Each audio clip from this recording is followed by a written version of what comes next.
გამარჯობა, თქვენ უყურებთ ტაბულას, ეს თეორემა, მე თამარ ჩერგოლეიშვილი ვარ.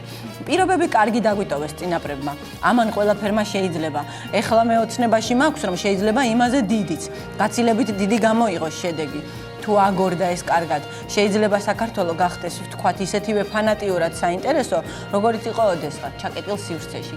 ეს არის ნაწყვეტი ბიძინა ივანიშვილის გამონათქვამების კრებულიდან, რომელიც დაზა ბიბილაშვილმა და დათო პაიჭაძემ გამოსცეს, მაგრამ ამაზე მოგვიანებით.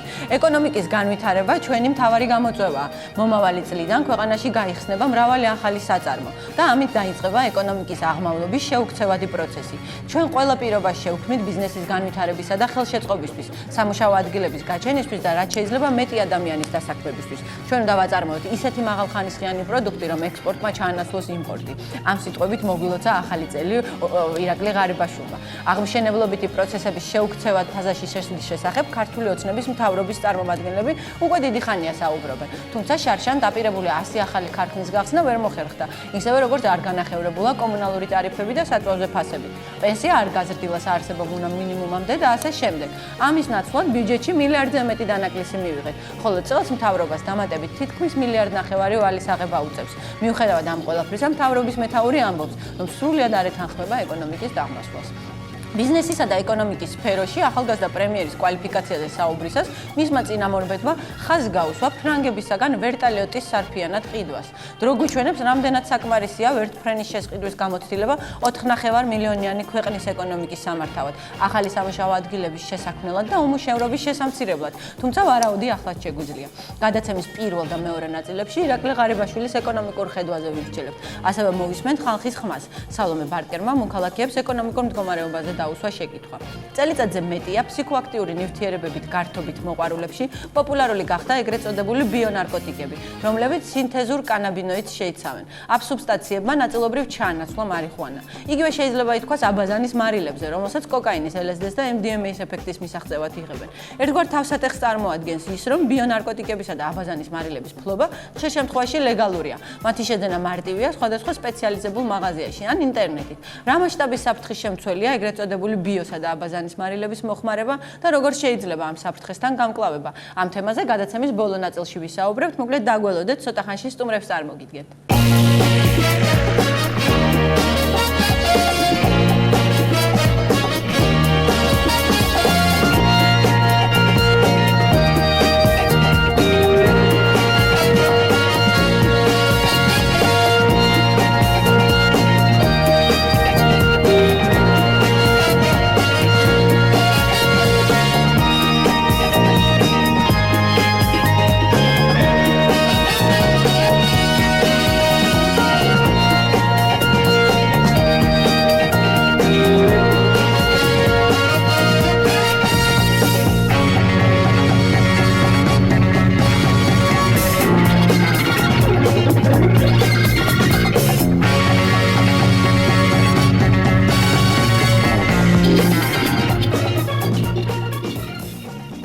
კიდევ ერთხელ მოგესალმებით. თეორემას პირველი ნაწილის თემა არის საქართველოს პრემიერ-მინისტრის ეკონომიკური ხედვა. წარმოგიდგენთ თეორემას სტუმრებს, ბატონი ამზარჯგერენაია, უნივერსიტეტის პროფესორი, ქალბატონი ნინო ევგენიძე, ეკონომიკური პოლიტიკის კვლევის ცენტრის აღმასრულებელი დირექტორი, ბატონი კახა ბენდუქიძე, თავისუფალი უნივერსიტეტი, აი აწერია კიდეც როგორც ყოველთვის და ბატონი დემურ გიორხელიძე, ანალიტიკოსი. დიდი მადლობა ბატონებო თეორემაში სტუმრობისთვის და სანამ გადაცემის პირველი და მეორე ნაწილის მთავარ თემაზე გადავიდოდე, სურს წარმოგიდგინოთ კალენდარი 2014 წლის, რომელიც შეადგინა დათო პაიჭაძემ და ზაზა ბიბილაშვილმა, სხვათა შორის ორივე ტაბულას ავტორია, მაგრამ ეს მას ტაბულასგან დამოუკიდებლად მოვიდათ ეს იდეა. კალენდარს ქვია მასშტაბებით ჩემი დიდი იყო, შეიძლება ვინმეს გეცნოთ, ეს არის ციტატა, ბიძინა ივანიშვილის ერთ-ერთი ციტატა და კალენდარი შედგება, შეგიძლიათ გამოიყენოთ როგორც კალენდარი, ესეთ საქმიან ცხოვრებაში და ყველა კვირას აქვს იმ დღის მიხედვით, იმ კვირაში, წინა წლის იმ კვირაში ივანიშვილის მიერ გამოთქმული თითო ფრაზა, აი მაგალითად ჩვენ რომელ კვირაშიც ვიმყოფებით ახლა 20 იანვრის კვირა არის აი ესეთი მოწოდ ციტატით არის დამშვენებული, მინდა დავეხმარო საზოგადოებას ანალიზის გაკეთებაში. დავეხმარები ანალიზში და ვაჩვენებ ამის ფორმას. ეს არის 20 იანვრის კვირას, როგორც ჩანს. ხო და ჩვენ ზუსტად ამას ვაპირებთ, ჩვენ ვაპირებთ გამაანალიზოთ პრემიერის ეკონომიკური ხედვა, ივანიშვილის დახმარების გარეშე ამჯერად. თუ შეიძლება რომ ნახოთ, მოვუსმინოთ პრემიერს. თეთრ განმავლობაში საუბარი იყო რომ ეკონომიკის დაღმასვლა რაღაც კატასტროფა ხდება. ეს ხდება ნაციონალური მოძრაობის წარმომადგენლების მხრიდან. ჩვენ საუბარი გვაქვს გასულ წელს 2.8 მე მგონი საბოლოო ჯამში 3%-იან ზრდაზე. როდესაც საუბრობთ ეკონომიკურ ვარდნაზე, საუბრობთ პრობლემებზე, საუბრობთ ბიუჯეტის არ შესრულებაზე და შემდეგ. მე მინდა ცოტა შესავალი გავაკეთო.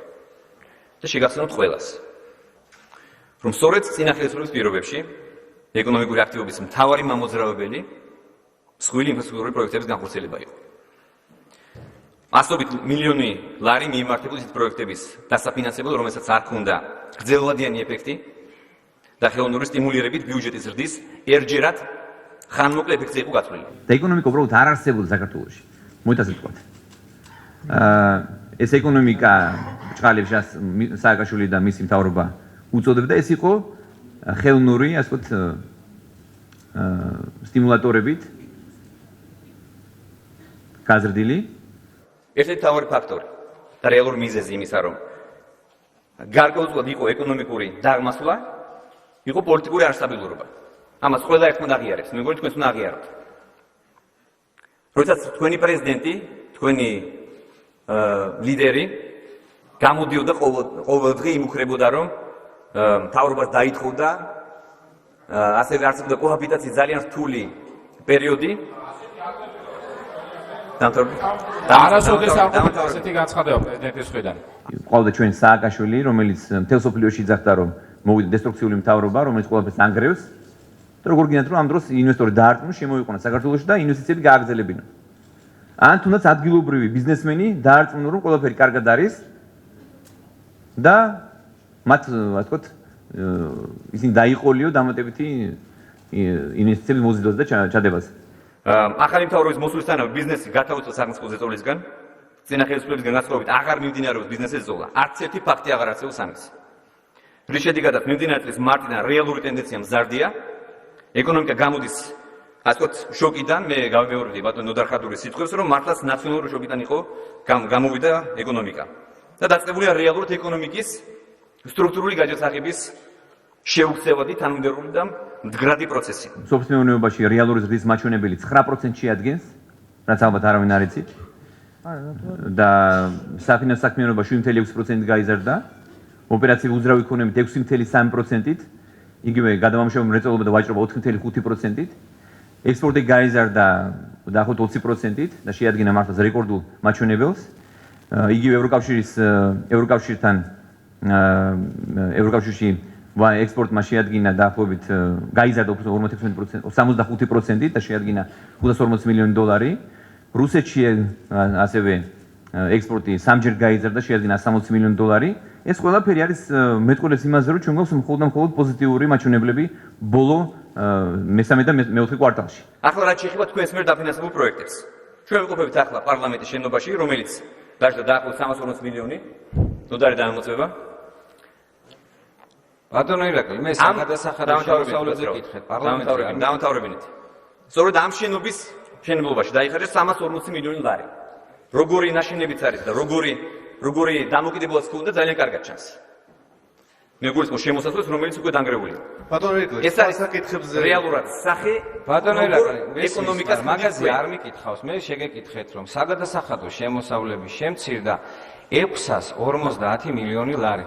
და რას აპირებთ იმისთვის, რომ ეს ყველაფერი გამოსწორდეს? ჩვენ გვაქვს კონკრეტული გეგმა, ჩვენ მითხარით რა მიმართულებით სამთავრობო პროგრამაში. ორი სიტყვით გითხარით ამ სიჩუმე შეიძლება. დამთავრებით. ერთმანეთს დაელოდეთ. და ჩვენ გვაქვს კონკრეტული გეგმა. ამ გეგმის თაობაზე მე მგონი ნოდარმა ისაუბრა უკვე. თქვენ ყავდათ ნოდარ ხადური საკომიტეტო მოსმენა შეგეძლოთ დაგესვათ შეგიძლიათ. ბატონო ნოდარი მუდმივად ანუ ბატონო ზურა როგორც მე გავიგე ბიზნესი ჩვენ გვაქვს კონკრეტული გეგმა. ამ გეგმაზე ჩვენ აი ეგ მინდა. მაინტერესებს აი გეგმა. ასეთი გეგმა როგორც მე გავიგე ბიზნესი იმიტომ მიიჭირყუნა რომ გათავისუფლდა. როგორც მე გავიგე ბიზნესი იმიტომ მიიჭირყუნა წელს რომ გათავისუფლდა და ეს ზრდა რომელიც ქვეყანაში იყო ილუზორული და დამოკიდებული იყო პარლამენტის მშენებლობაზე. სხვა შორის თუ გაინტერესებთ ნარმანია სამინისტრომ დახარჯა დაახლოებით 150 მილიონზე მეტი თუ შევადარებთ გასულ წელს. ანუ საუბარი იმაზე იყო რომ ნარმანია სამინისტრომ ვერ დახარჯა ვერაერთი ხარჯები. პირიქით იმაზე მეტი დახარჯა რაც 130 მილიონით მეტი დახარჯა ვიდრე გასულ წელს. და 250 კილომეტრი გზა დააგო 30 ხიდის რეაბილიტაცია მოახდინა და ძალიან ბევრი მნიშვნელოვანი პროექტი განახორციელა წელს. ეს ყველაფერი არ ჩანდა უბრალოდ, მაგრამ ეს ჩვენი პრობლემაც არის ალბათ, რომ კომუნიკაცია არ ქონდა სათანადო. 400 მილიონ ლარი კრედიტზე დაკავშირებით თუ შეიძლება რომ გამცეთ პასუხი. არა, 400 მილიონ ლარი კრედიტზე თქვენ შეგიძლიათ რომ ხადროს მიმართოთ, ან მიგემართათ. თქვენ ხართ პრემიერ-მინისტრობის კანდიდატი. არა, მეგონი ამ ეკონომიკაზე პასუხისმგებელიც, რა თქმა უნდა. კი, ვარ და ვიქნები კიდევაც. კი, თქვენ შეიძლება რომ საქართველოს მოქალაქეებს უპასუხოთ, რა საჭირო არის, რატომ გახდა აუცილებელი ასეთი ცუდი ძვირი შიდა ვალის აღება. თქვენს მიერ მე ძალიან მაინტერესებს მაგას. ბატონო დავით, თუ გიორგი უკაცრავად. ბატონო გიორგი, თქვენს მიერ აღებულ ვალდებულებას ვფარავთ და ვასწავლებ თქვენს მიერ დაშებულ შეცდომებს და ხარვეზებს. აი მაგიტომ, იმიტომ რომ დაანგრიეთ რეალურად, ეკონომიკა კი არ ააშენეთ, კი არ შექმნით, არამედ რეალურად დაანგრიეთ. მოусმინეთ პრემიერ-მინისტრს, ჩვენ შევეცადეთ რომ გაგვეკეთებინა ნაკრები, რაც მეტნაკლებად წარმოაჩენდა მის ხედვას და ზოგადი კითხვით დავიწყებ. ბატონ დემურ, თქვენ გკითხავთ პირველს და პრინციპში ყველა საზრი მინდა მოვისმინოთ. თქვენი აზრით, როგორი ხედვა, რა ეკონომიკური ხედვა აქვს პრემიერს? არის ის მემარჯვენე, მემარცხენე, რა იდეოლოგია იკვეთება თუ იკვეთება მის სიტყვებში? თქვენ როგორ შეაფასებდით მის ხედვას? მე ვფიქრობ, რომ თუ შეიძლება ჩვენ მთავრობის კრიტიკა განვახორციელოთ დღეს, ერთ-ერთი მთავარი მიმართულება კრიტიკისა, აბსოლუტურად ჯანსაღი კრიტიკისა არის ის, რომ 2013 წელს ახალმა მთავრობამ ისე იმუშავა, რომ მას ერთიანი ხედვა, ერთიანი სტრატეგია გააზრება იმისა თუ როგორი უნდა ყოფილიყო ძალიან ხისტი მოქმედებები, აი სისტემურ კრიზისში მყოფი ქვეყნის გამოყვანისა არ ქონია. ამიტომაც შეიძლება გარკვეული თქვათ სხვადასხვა იდეოლოგიურ დოქტრინების გამოძახილი იყოს მთავრობის მოქმედებები წლის განმავლობაში, იმიტომ რომ არის თქვათ მემარცხენე იდეოლოგიური დოქტრინა, მას თავისი ეკონომიკური დოქტრინა აქვს, იმას თავისი შეხედულებები აქვს, არის მკაცრად გამოკვეთილი თქვათ კონსერვატული პოლიტიკური დოქტრინა და ეკონომიკური დოქტრინა. რა ვიცით, ნაკრებებია და როგორც წესი, როცა ნაკრებებთან გაქვს საქმე, ყოველთვის ძალიან რომ იტყვიან მკაცრ შედეგზე გასვლა ყოველთვის ძნელი არის. ამიტომ თავი ის არის, რომ მხოლოდ ეხლა ყალიბდება, მე რამდენადაც საქმის კურსში ვარ, ერთიანი სტრატეგია ქვეყნის განვითარებისა, მას პირობითად ქვია საქართველოს 2020.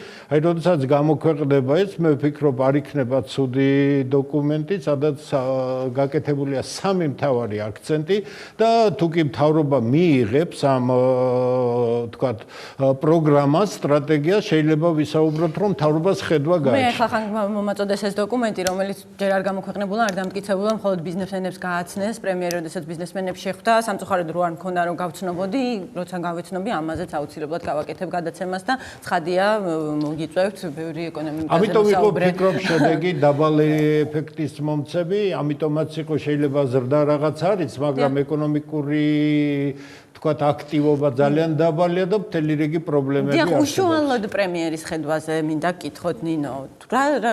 როგორ ფიქრობთ? რა ხედვის მატარებელი შეიძლება იყოს ეგ თვითონ პრემიერი, თავად პრემიერი, მთავრობის გუნდის ხელმძღვანელი, იმიტომ რომ ჩვენ გვახსოვს, თქვათ, აი ბიძინა ივანიშვილმა როცა ის წარადგინა, მისი ეკონომიკური გამოცდილების მაგალითად მოიყვანა, ციტირებ ამ შემთხვევაში, რომ ვერტალიოტი სარფიანად იყიდა ფრანგებისგან. ანუ აი ჩვენ მოусმინეთ მის განცხადებებს ეკონომიკურ საკითხებზე, ეკონომიკურ პრობლემებზე. თქვენ რა შთაბეჭდილება გრჩებათ? როგორია მისი ხედვა? ხო, იცით რა, რაღაცა პრემიერ-მინისტრი მაინც ახლად არჩეული არის ამ პოსტზე და მეც თუ შეიძლება ზოგადად მთავრობის პოლიტიკაზე გავაკეთებდი უფრო მეტად აქცენტს. მოგეხსენებათ, უკვე არჩევნებში გამარჯვების შემდგომ ხელისუფლებაში მოსული ახალი გუნდი რაღაც არჩევანის წინაშე იდგა, რომ თავისი ის დაპირებები, რომელიც წინა საარჩევნოდ უხვად ჰქონდა გაცემული, რამენაირად უნდა დაეკმაყოფილებინა, ხო, 2013 წლისთვის. თავისთავად ის ფაქტი, რომ 2013 წლის ბიუჯეტი რადგანაც ეს გახდათ მთავარი ფინანსური დოკუმენტი ჩვენი ქვეყნის, ასე ვთქვათ, ეკონომიკური აქტივობის იმ დროისთვის და არის ძირითადად რეალურად მნიშვნელოვანი დოკუმენტი, ითვალისწინებდა ამ სოციალურ ვალდებულებებს, რომლის შესრულების, ასე ვთქვათ, რესურსი ქვეყანას იმ დროსაც არ გააჩნდა და რაც სამწუხაროა 2014 წელშიც გაგრძელდა ეს ტენდენცია იმისა, რომ რაც შეიძლება მეტი სოციალური ვალდებულებებით ყოფილიყო ეს ბიუჯეტი, ასე ვთქვათ, დატვირთული, მაგრამ რეალურად რესურსი იმისა თუ როგორ უნდა მოხდეს ამის, ასე ვთქვათ, დაკმაყოფილება არ ჩანდა. მოგახსენებთ იმასაც, რომ ეს ზოგადად ეს სტაგნაცია და პოლიტიკური არასტაბილურობის ზეგავლენა ამ პროცესზე, რომ მაღალი იქნებოდა, ესეც თავიდანვე ცხადი იყო და რა უნდა გაეკეთებინა ამ დროს მთავრობას. მთავრობას, რა თქმა უნდა გაეკეთებინა აქცენტი უფრო იმაზე, რომ ეკონომიკური ზრდა შეენარჩუნებინა და ამის გათვალისწინებით მომხდარიყო შემდგომ, ხო ხვდებით ამ სოციალური რაღაცა. მთავრობის მიერ გადასადგმელ ნაბიჯებზე ჩვენ დეტალურად ვისაუბრებთ ერთის ხედვას მე ვერ გეტყვით, რომ მთავრობას რამე ხედვა გააჩნია. ეს ხედვა რო ქონოდათ, მე ვფიქრობ, ამ მდგომარეობაში არ ვიქნებოდით, ასეთ რთულ მდგომარეობაში, როგორშიც ვართ, იმიტომ რომ ეს მთელი ერთი წელი და რა ეხლაც ხასიათდება, მე ვფიქრობ, გარკვეული კი არა და საკმაოდ ბუნდოვანებით და არა თანმიმდევრულობით ის პოლიტიკა, რასაც ხელისუფლება ახორციელებს. ბატონ კახა, ჩემს კითხვასთან ერთად თუ შეგიძლიათ იმაზეც მიპასუხოთ, იმიტომ რომ პრინციპში თქვენ გარკვეული პასუხისმგებლობა გეკისრებათ იმაზე, რაც თქვა წინა წლებში ხდებოდა ეკონომიკაში. ჩვენ ახლა მოვისმინეთ და არაერთხელ გაგვიგია ახალი პრემიერისგანაც, წინა პრემიერისგანაც და ზოგადად მთავრობის წევრებისგან, რომ ჩვენ რაც გქონდა ამ 9 წლის განმავლობაში ის ეკონომიკა არ იყო და წინა ხელისუფლების პირობებში ეკონომიკა არ არსებობდა. ეხლა ზოგადად ძალიან სასაცილოა რომ მე არ ვიცი ხარ იუმორისტულ გადაცემას თუ ჩააწერებთ, იქ მოვალ და ამაზე ვიშაყირებ, მაგრამ ახლა რა უნდა თქვა, ეკონომიკა არ არსებობდა. ვიშაყირეთ, თავისუფალი ფორმატია. ხო, ეკონომიკა არ არსებობდა, არაფერს არ ნიშნავს, ასე ვთქვათ, ეს ეს არის არა კაცი არა ხართ, აი ესეთ რაღაცას ნიშნავს უფრო? არა, მაგასაც არ ნიშნავს, იმიტომ რომ ეკონომიკა არ შეიძლება ეკონომიკა არ არსებობდეს, ხო? ეკონომიკა, ანუ თუ ადამიანები არსებობენ და მათ შორის გაცვლა ხდება, მაშინ ეკონომიკაც არსებობს. ნუ მე მგონია რომ აქ ჩვენ ეხლა თქვენ რაც ამოცანას დაგვისვით ჩვენ, ანუ რა როგორი ხედვა, ამას სჭირდება ესეთი ეკონომიკური პროექტი, ხო? ანუ ეკონომიკური ფსიქოანალიზის გაკეთება სჭირდება, იმიტომ რომ ზუსტად გავუგებარი ხა მე მესმის სხვადასხვა რამ მთავრობის წევრებისაგან მე ზოგიერთი მათგანის შეხედულებები ასევე ვიცი და მე მგონია რომ ჯერ ერთი აქ ღრმა ვთქვათ ესეთი წინააღმდეგობა არის შეხედულებებს შორის და გარდა ამისა ეჭვმაქვს რომ პრემიერი ანუ შეიძლება ამ კომუნიკაციის ნაკლებობაც არის მთავრობის წევრებსა და პრემიერის შორის, იმიტომ რომ ზოგადად ის ყველაფერი რაც გვესმის მთავრობიდან შეუძლებელია რომ იყოს ერთი კოჰერენტული ვთქვათ დაალაგებული კონცეფცია იყოს, ხო? იმიტომ რომ მაგალითად ერთის მხრივ აი მაგ დოკუმენტში სხვა შორის 2020 ეს არის პროექტი, მაგრამ პროექტი კარგად დაწილი მხრივ ანუ სტრუქტურული პროექტია, რომელიც ბიზნესმენებს შეხვედრაზე დაურიგდათ. იქ მაგალითად წერია რომ წინა წლებში მიღწეული იყო მაღალი ეკონომიკური ზრდა, ოღონდ ეს თითოეულ ოჯახმა ვერ იგრძნო. კი, აი მიუხედავად იმისა, რომ გასულ წლებში რამდენჯერმე ადგილი ჰქონდა ეკონომიკური ზრდის მაღალ ტემპებს, მისმა სიკეთე მოსახლეობის დიდ ნაწილამდე ვერ მიაღწია. რაც მართალია. ამავდროულად იგივე ხალხებიც მაგ დოკუმენტი დაწერა, იძახის რომ ეს არ არსებობდა, იყო ეფექტური და რაღაც ხელოვნური სტიმულირებით და ნუ მათ შორის არის ეს ცნობილი რაღაც ფრაზა, რომ აი თქვენ რომ ააშენეთ პარლამენტი, ეს დაჯდა ზდაში, ეს მე არ ვიცი რა შეიძლება ეს დაჯდა ზდაში. მაგ ფრაზის ავტორს მე მგონი ძალიან სულად წარმოუდგენია საერთო ეკონომიკური ზრდა როგორ ითვლება. ნუ აი მედია რომ ემზარი დამეთანხმება მაგაში, რომ არავითარ ზდაში ეს არ დაჯდა, იმიტომ რომ იქ ვთქვათ როგორც ინვესტიცია, ასევე იმპორტიც არის და ეს ბათლდება და ასე ვთქვათ ნოლი გამოგდის შედეგი ცხადია. რაღაც მიკროსკოპული რაოდენობა, რაღაც 0.01% როლი ითამაშოს. რაც შეეხება ეკონომიკურ, მაგრამ მე მგონია რომ ამიტომ ხომ მე ამ ფსიქოანალიზის აი რას ფიქრობს სიამბლეში, ნუ შეიძლება არც ანალიზში ვერ შეგვიყვანთ. ანალიზში ვერ შეგვიყვანთ, როგორც ამბობდა ბატონი ბიზნესა და არც არის შემსად ეს საინტერესო, იმიტომ რომ ეს ჩვენ ვართ ახლა პროცესის მოსწრებია, ლაპარაკია პროცესის საითკენ წავა. ხო? მე მინდა უბრალოდ აღნიშნო, არსებობს რაღაც მითები, რომლებიც შეიქმნა ამ დროს, აი ამ ბოლო წლის განმავლობაში და მე მინდა ამ მითებს უპასუხო. ერთი მითი არის მაგალითად, რომ ეს იყო კოჰაბიტაციის შედეგი და კოჰაბიტაცია ზოგადად არის ცუდი ეკონომიკისათვის და ეს პოლიტიკური არასტაბილურობის შედეგია. მინდა გითხრათ, რომ მაგალითად ამერიკის შეერთებული შტატები ახლა გამოვიდა რეცესიიდან და არის ძალიან რადიკალური კოჰაბიტაციის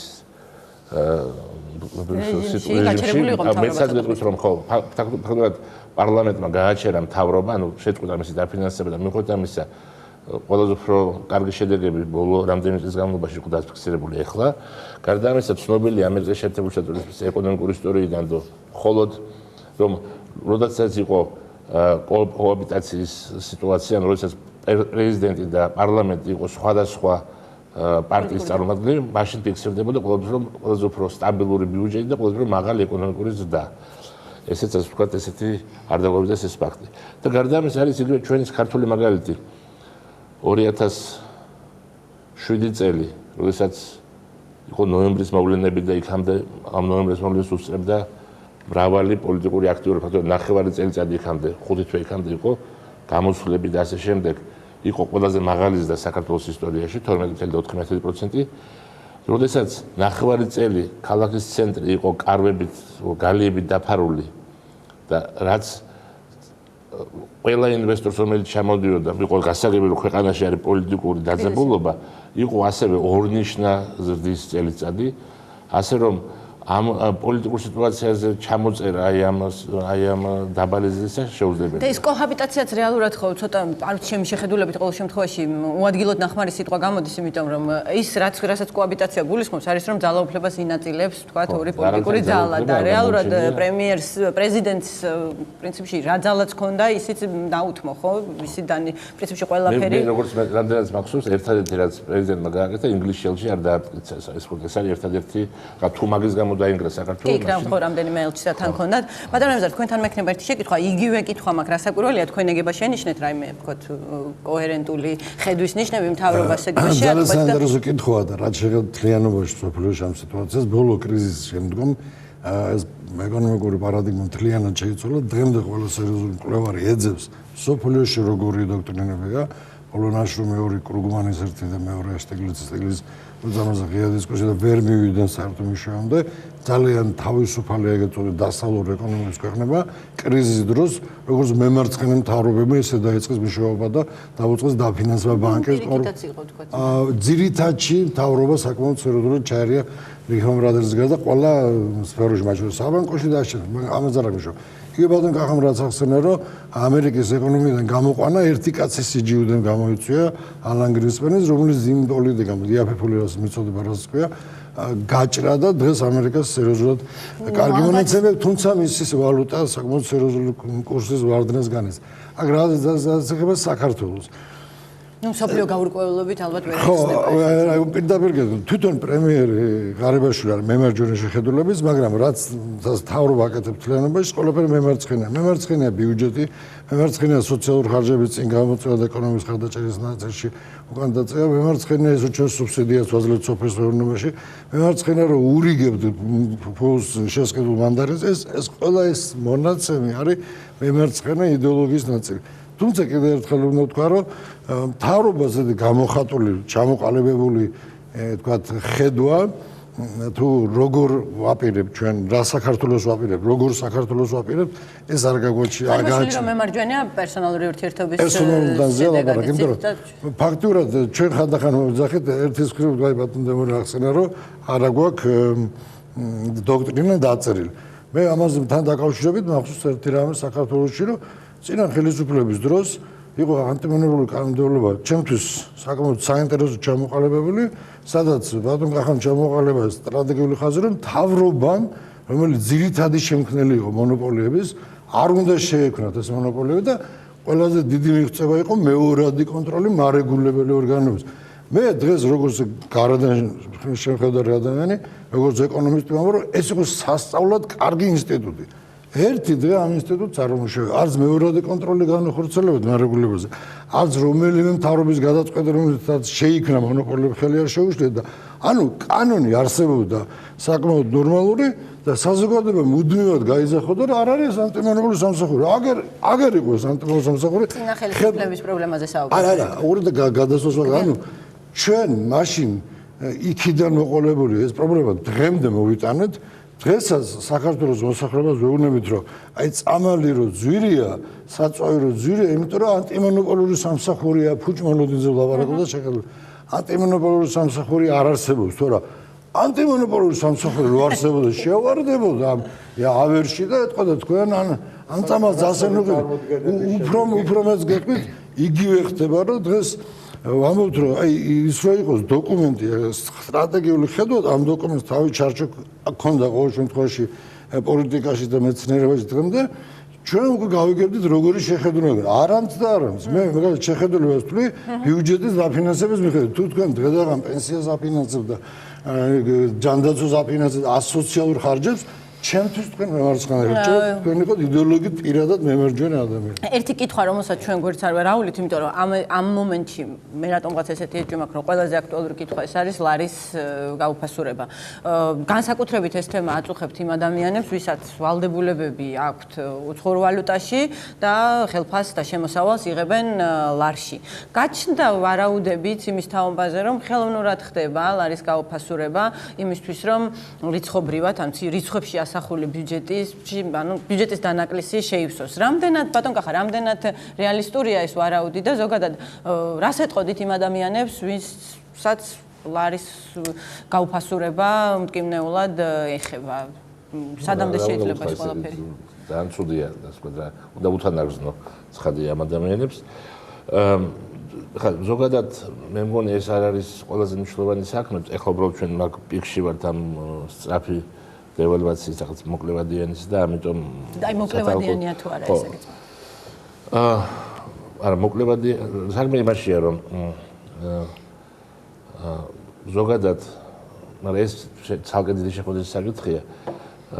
პატარა ეკონომიკებში, პატარა განვითარებულ ეკონომიკებში ცხადია ძალიან მნიშვნელოვანია როგორ არის სავალუტო სისტემა მოწყობილი და თუ ჩვენ ავიღებთ წარმატებულ მაგალითებს პატარა ეკონომიკების, გინდათ ბალტიისპირეთი ავიღოთ, თუ გნებავთ განვითარებადის წარმატებები, ისეთ როგორც სინგაპური, თუ გნებავთ სხვა ქვეყნები ავიღოთ, ბევრი მათგანი, ცენტრალური ამერიკის ქვეყნები, ზოგადად უფრო მეტ წარმატებას აღწევენ ქვეყნებს, რომელსაც არ აქვთ დეკლარირებული ეგრეთ წოდებული თავისუფალი კურსი, ანუ რომლებიც არ აძლევენ თავის თავისუფლებას, რომ და ეს უფლებას ფინანსს ვერ აძლევენ ამავდროულად, რომ კონდეთ კურსის მერყეობა. იმიტომ რომ კურსის მერყეობა ხნის რეალურად ძალიან დიდ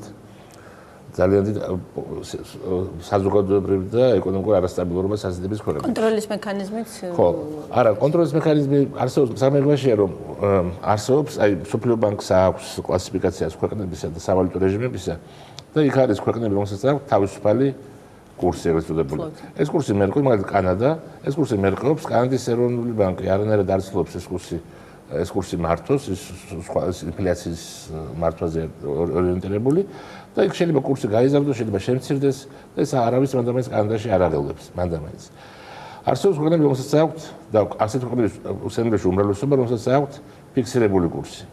ხო, ეს ფიქსირებული კურსი სხვადასხვანაირად შეიძლება განხორციელდეს, მაგრამ რეალურად 200 ქვეყანა დაახლოებით, ხო, გაეროში გაერთიანებული, აქედან 100-ზე მეტს აქვს რეალურად ფიქსირებული კურსი.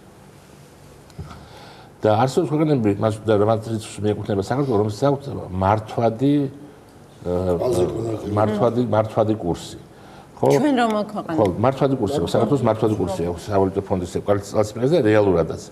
ამიტომ ცხადია შეიძლება ითქვას, რომ კურსი როგორი იქნება გარკვეულ ფარგლებში ეს არის მონეტარული ხელისუფლების შედეგი, ანუ მათი გადაწყვეტილების შედეგია, ანუ იქნება დღეს ასეთი თუ ასეთი და თუ ვლაპარაკობ ძალიან ფართო საზღვრებზე, ცხადი ეს ეკონომიკური პროცესების შედეგად არის ჩამოყალიბებული. ამიტომ შეიძლება ითქვას, რომ დღეს ეს კურსის აი ამ სიჩქარით აი ესეთი ზრდა არის ცხადია კონკრეტული გადაწყვეტილებების შედეგი.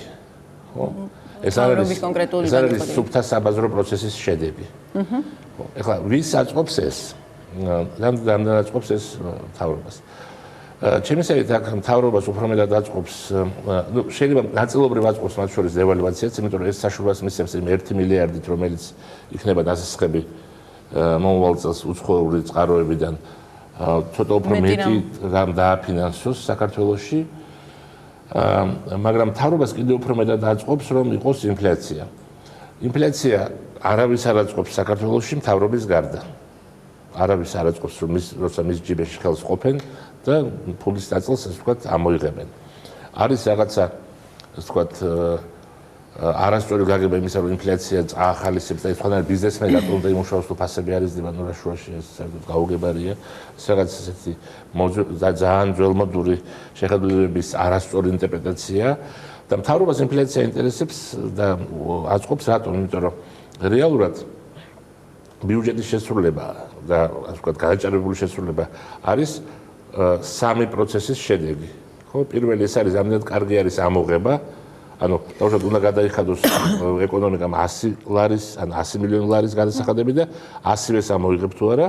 მეორე ეს არის როგორ იზრდება ეკონომიკა, ანუ რეალურის და როგორი, თავშად 3% თუ იზრდება, მაშინ 100 ლარს ნაკლები მიემატება და 3 ლარი მიემატება და თუ 6% იზრდება, მაშინ 6 ლარი მიემატება და ასევე ამას ამოიღებს კარგი ამოღების შემთხვევაში მთავრობა და როგორია ინფლაცია, იმიტომ რომ ინფლაცია ასევე ამ 100 ლარს თუ ადავშოთ ინფლაცია არის 5%, ეს კიდე 5% 5 ლარი დაემატება და თუ 8% ინფლაცია კიდე 8 ლარი დაემატება. ამიტომ მაღალი ზრდა და მაღალი ინფლაცია მთავრობისთვის კარგია, ვინაიდან მას ხელს უწყობს, რომ კარგად შეასრულოს ბიუჯეტი, გადაჭარბებით შეასრულოს მათ შორის ბიუჯეტი, მაგრამ ცუდი არის მთლიანად ეკონომიკისათვის. ეკონომიკისთვის და პოლიტიკური დანაკარგი ამას არ ახლავს. ცხადია, პოლიტიკური დანაკარგიც არ ახლავს. ბატონ დემური, ერთ კითხვას დავამატებ, ცხადია თქვენ შეგიძლიათ რომ სწრაფად გავიერთმოთ ბევრი კითხვა დაგროვილი და ყველას უნდა მივცე შესაძლებლობა და მე ამ ნაწილს მოვჩე და მეორე ნაწილშიც ეკონომიკაზე ვისაუბრებთ. ბატონი პრემიერი წინა საახალწლოდ დაგვირდა, რომ საქართველოში წარმოება ისე უნდა განვითარდეს, რომ ექსპორტმა ჩაანაცვლოს იმპორტი. ზოგადად რა არის ეს აკვიატება და რამდენად ცუდია ქვეყნისთვის თუ მას აქვს უარყოფითი სავაჭრო ბალანსის სალდო თუ სწორად. მოდით ასე ვთქვათ, წინა კითხვაც და ეს კითხვაც არის ფაქტურად ცენტრალური და ის მარტო ეკონომიკურ პოლიტიკას არ ეხება. ეს არის საერთო ხედვის შედეგი და ჩვენ ხედავთ, რომ ამ ხედვებში ბევრი სიცხადე არ არის და ვფიქრობ, რომ შეხედულებები გარკვეულწილად მცდარია. პრობლემა რაშია? მთავარი პრობლემა არის ის, რომ მე არაერთხელ დავწერდი და ახლა გავიმეორებ, რომ საქართველოში მაკროეკონომიკის ცენტრალური პრობლემა იყო ფულის კურსის პრობლემა და ფულის მასის პრობლემა. საქმე რაში არის? იმ ეკონომიკაში, რა ეკონომიკა წინა ხელისუფლებას გააჩნდა, სადაც ძირითადი აქცენტირება იყო გაკეთებული იმპორტზე და არ იყო, ვთქვათ, განსაკუთრებული პოლიტიკა იმ კონკურენტუნარიანი სფეროების განვითარებისა. ზუსტად ამას ამბობს ბოდიში გაწყვეტინებთ პრემიერი, რომ ხდებოდა მოხმარებაზე აქცენტის გაკეთებაო, არ ხდებოდა წარმოებაზე და ეს იწვევდა შემდეგ უმუშევრობასო, არ ვიცი. მოდით ასე ვთქვათ, მოხმარება შეიძლება საშინაო წარმოების ხარჯზეც გაზარდო და ძალიან მაღალ დონეზე მიიყვანო. ამიტომ მთავარი რა იყო? ფული, მე ვფიქრობ, რომ კარგია რომ ბატონი კახა აქ არის, მე ვფიქრობ, რომ წინა ხელისუფლებას რომელიღაც ეტაპზე ჰქონდა ალბათ არასწორი გათვლა, როდესაც მან დაიწყო ლარის კურსის გამყარება. ამ დროს უკვე პირველი ნაბიჯები გადადგმული იყო და ეკონომიკურის და საკმაოდ კარგი იყო მაჩვენებლებში, ინვესტიციები შემოდიოდა ქვეყანაში. როდესაც ჩვენი ლარი მაშინ 2 და 2.1, 2 და 15, 2 და 1-ის ფარგლებში თამაშობდა, ვფიქრობ დოლართან მიმართებაში იდეალური ვარიანტი იყო, რა კი რესურსი არსებობდა, ლარის მასა თანდათანობით გაზრდილიყო ეკონომიკაში იმ შემოდინებული ინვესტიციების დოლარების ხარჯზე, რადგან ფულის მასა და მთლიანი შიდა პროდუქტის საერთო მოცულობა თუ შევადარებთ ჩვენ საქართველოში სიტუაცია საოცრად გამოსულია იმ საერთო კანონზე მიერებიდან. ახლა ამერიკაც რო თავი დავანებოთ, სადაც თითქმის 1/3-ზეა მთლიანი შიდა პროდუქტი ფულის მასა, ჩვენ 24-25 მილიარდ ლარზე ავედით მთლიან შიდა პროდუქტში წინა ხელისუფლების დრო. ამ დროს ფულის მასა იყო 7.7 მილიარდი ლარი. ხომ ესე იგი რა სიჩქარით უნდა ებრუნა, ვთქვათ, ამ ფულს, რომ ის მოთხოვნა, რომელიც შიგა ვთქვათ ეკონომიკური პროცესების განვითარებისთვის, იმ წარმოებისათვის, რომელსაც კონკურენტული უნარი გააჩნია, ამიტომ გაჩნდა ყველაზე ცუდი პრობლემა ქვეყანაში ფულის დეფიციტი. ფული ხელმიუწვდომელი გახდა. ამიტომ, როდესაც კურსმა დაიწია, ამით მოხდა ის, რომ ეკონომიკაზე ორიენტირებული, თქვათ, მიმართულება სტაბილური გახდა. კურსი იყო მყარად დაჭერილი, იმ ორი შავი პარასკევს თუ გამოვტოვებთ ჩვენ და ამდენად კურსის მდგრადობა ერთი მხრივ ძალიან დადებითი მომენტია. ინფლაციაზე მოგება არავის არ შეუძლია. უბედში ორი სიტყვით რო ჩამოვაყალიბოთ. ანუ ეხლა კარგია ეს რაც ხდება, რო თქვა ეხლა მოდით გითხრათ, ის რაც ეხლა ხდება არის გაუგებარი. საქმე რაში ეს რომ იყოს მიბმული ეკონომიკურ პროცესებზე და ეკონომიკაში დაწყებული იყოს აქტიურობა, დაწყებული იყოს ინვესტიცია, მაშინ დგებოდა ცენტრალური მომენტი, ლარის დევალვაციის მომენტი, რადგან 1.67-ზე გაჩერებული უზარმაზარი კურსია ასეთი სუსტი ეკონომიკისთვის, მაგრამ დევალვაცია უნდა დაწყებულიყო მაშინ, როცა ეკონომიკაში რაღაც პროცესი დაიწყებოდა. ეხლა მოხდა რა? ეკონომიკაში ჯერჯერობით არანაირი პროცესი არ არის დაწყებული, ეკონომიკური აქტივობა დაბალია, ინვესტიციები არ არის, რომელიც მოგცემს საშუალებას შემოსული ინვესტირების ხარჯზე, შემოსული დოლარის ხარჯზე ნელ-ნელა შეუშლო, იმიტომ რომ იქ უნდა სტერილიზაცია უნდა მოხდეს, 1000 სხვა პროცესია და ნელ-ნელა ფულის მასას გაზრდილი, ხომ? ეს არ ხდება, არაფერი არ ხდება და მაშინ ის რაც ბატონმა კახა თქვა, აბსოლუტურად ლოგიკურია, იმიტომ რომ თუ არაფერი არ ხდება ეკონომიკაში და თუ პროცესები არ მიდის, ეკონომიკური აქტივობა არ იზრდება, მაშინ ბუნებრივია დასაბეგრი ბაზა ხელოვნურად იზრდება. მეორე მხრივ არაფერი არ ხდება, რას ნიშნავს? ერთი წუთით აი საუბრობს პრემიერი იმაზე, რომ ჯერჯერობით არ ხდება. პროცესმა, მოდით ასე ვთქვათ, ლარის გაუფასურების, ანუ მოდით ასე ვთქვათ, ლარის დევალვაციის პროცესმა და იმ სწრაფმა ტემპმა ძალიან გაუსწრო რეალურ პროცესებს ეკონომიკაში და ეხლა თუ საშიშროება არ არის და ჯერ კიდევ მოსალოდნელია რომ თქვა ეროვნულ ბანკს გააჩნია სავალუტო რეზერვები რომ კურსი არ გააქციოს, მე ახლა სხვანაირად დავსვამ პრობლემას. პანიკა რომ შეიქმნეს და ადამიანებმა, რომლებსაც თავისი დანაზოგები ლარებში აქვთ განთავსებული ბანკებში, ჯერ კიდევ იკავებენ თავს, იმიტომ ბანკებს დაჭერილი ყავს ეს დეპოზიტები მაღალი პროცენტებით და ამიტომ ჯერ კიდევ რომ გამოიტანონ აგებენ, იმიტომ რომ ძალიან მაღალი პროცენტია და ამიტომ ელიან, ხო? რაღაც ხარს თუ მივაღწევთ, მაშინ საშიშროება გახდება. ეხლა თუ ეს პროცესი ასეთი ტემპით გაგრძელდა, ეს ძალიან საშიშია, იმიტომ რომ ჩვენ რისთვის გვინდა პოლიტიკა, ჩვენი მოქალაქეების კეთილდღეობის ზრდისთვის. ეს მორიგი ძარცვა გამოვა ადამიანების, ისინი დაკარგავენ ძალიან იმპორტიორებიც რატომ შეშფოთდნენ, არიციან ხვალზე რა იქნება, ამიტომ იწყებენ წინასწარი მზარდი ტემპით ფასების დას, რომ წაგებაში არ დაჯდნენ. კი, აი ის პროდუქტებზე გაიზარდა ფასები როგორც ეს რომ მიბმული იყოს ეკონომიკურ ზრდას თან მოყვება ინფლაცია, ამის რეგულირების კლასიკური მეთოდები არსებობს, მაგრამ ეს ასე არ ხდება და ეს რამდენად მაღალია, აი პანიკა ახსენა ბატონმა დემურმა, პანიკა ახსენა, რამდენად მაღალია ლარში შენახული დეპოზიტების წილი, თუ იცით, მე არ მაქვს ეს ინფორმაცია საბანკო. ძალიან მცირე რაოდენობა ვთქვია. ზუსტად იცით? ფულის მასასაც გეტყვით და მანამდე ხო თავისუფალი ფორმატი და კარი მხიარულ ამბავს გეტყვით, რომ კრიზისი მოფრინავს და ამერიკის შეერთებული შტატების თავზე გადახედა ამერიკას და თქვა, ხოჭა, კარგად იმუშავე, მაგრამ მოფრინავს ევროპას გადმოფრინა, არა უშავს, მაგრამ ბოლომდე მივიყვანო და საქართველოს მოფრინდა კრიზისი და შეხედა ეს ვინქნა საშინელება უჩემოდა.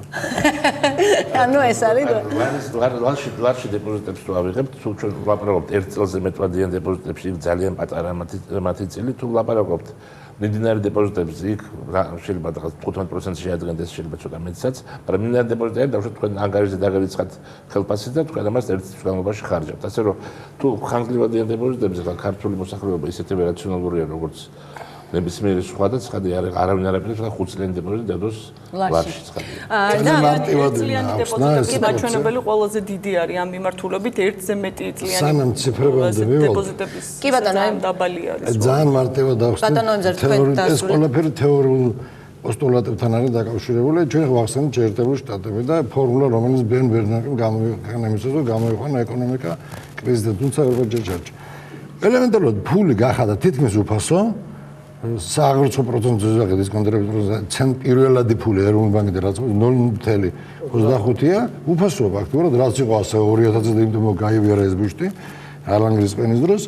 ხო და მიაწოდა ფული ბიზნესს, რომ ბიზნესი დაეხარჯა ეკონომიკასთან, პარალელურად 80 მილიარდის მუდმივად ობლიგაციებს ყიდულობდა, რომ ქეში მიეწოდებოდა ეკონომიკას. რა ქნა ჩვენმა ეროვნულ ბანკმა იგივე თეორიულად იგივე ნაწილი გააკეთა.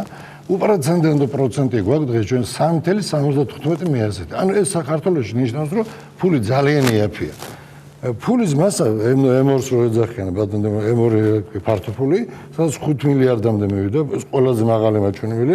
ეროვნული ბანკიდან ფული წამოვიდა ბანკებში, მაგრამ ბანკებიდან არ წავიდა ეკონომიკაში. აი, ეგ მინდოდა მეკითხა. საწავიდა ეს ფული. ბარემ გკითხავთ, აი ეგ ზუსტად მაგასებდის, რომ ბანკებს არ აქვთ ლიკვიდურობის პრობლემა. ამასობაში ჩვენ გვესმის პრემიერისგან, რომ იქნება რაღაცა თანაინვესტირების ფონდი და ეს ფონდი დაეხმარება ბიზნესებს იმაში, რომ აი სესხები აიღონ.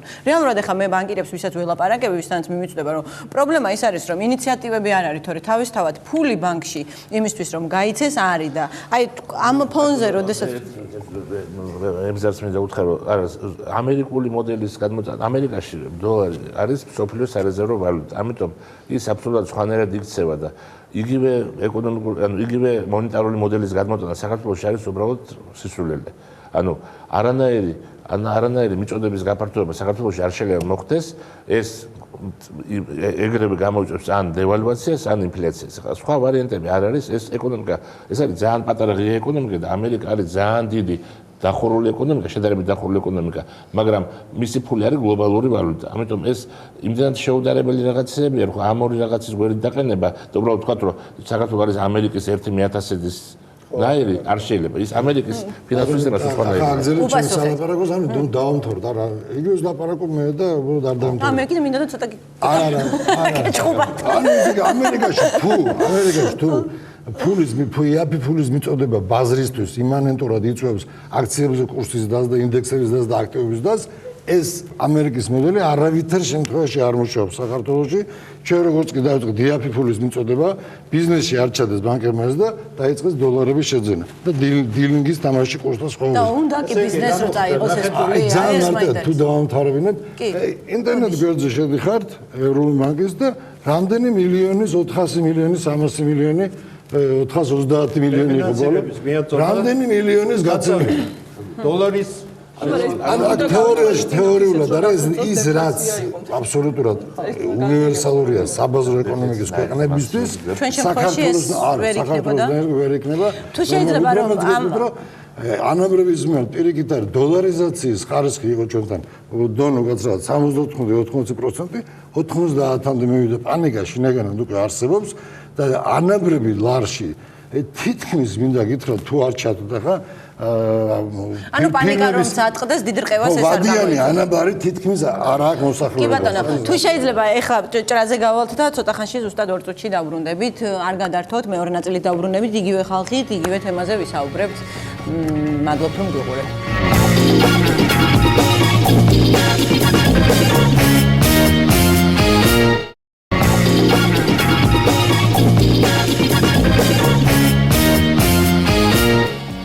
კიდევ ერთხელ მოგესალმებით, მადლობთ რომ გვიყურებთ.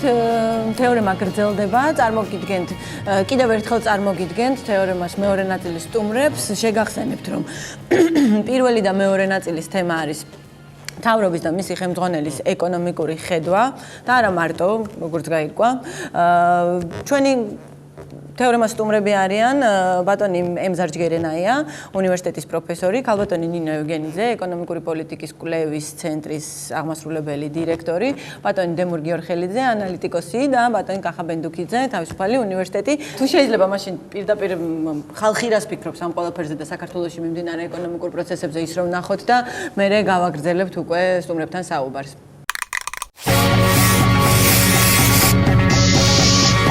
არჩევნების შემდეგ თქვენთვის ეკონომიკური მდგომარეობა გაუარესდა თუ გაუმჯობესდა? ეკონომიკური მდგომარეობა არჩევნების შემდეგ ჩემთვის რა თქმა უნდა გაუმჯობესდა და რაში გამოიხატა ეს გაუმჯობესება, რა შეგიძლიათ? ეს იმაში გამოიხატა პირველ რიგში არის რწმენა, რომ მე რაც მეკუთვნის ჩემი იქნება. არა, ნამდვილად რაღაცა შეიცვალა, მაგრამ უკეთესობისკენ ნამდვილად არა. არ შეცვლილა. იგივეა. მე მომსახურების სფეროში მუშაობ. ხალხის მატერიალური მდგომარეობა ალბათ გაუარესდა და ჩემიც გაუარესდა იმდენად, რამდენადაც მათზე ვარ დამოკიდებული. რა და მათ ხوارი გავხდით პენსიონერი ხალხი. აბა, პენსიონერმა გაიზარდა? გაიზარდა ხელფასი ისინი მაღაზიაში შედება რამდენად მემატა ფასები ყველაფერს. ქვეყანაში როგორ არის საქმე ეკონომიკის? ცუდად. რა შეგიძლია მითხრა, რატო არის ცუდად? რაც მე ვიცი, 800 მილიონიანი გარღვევა აქვს. სადაც წავსულ ვარ რაიონებში, იმერეთში, ქართლში, კახეთში, ყველა ხალხია გახარებული აი ამ სოფლის მეურნეობაში. კახელებმა დიდი ფული შეეს ღვინოს. მისეს ხო ყურძენი რო ჩააბარეს. იმერეთში იმდენილობიოდა სიმინდველი და ბაბუა საწე იყო ნარიცია. ეკონომიკა ძალიან კარგად მიდის, მშენებლად მიდის მშენებლობები, მის ყველაფერი რა გინდა.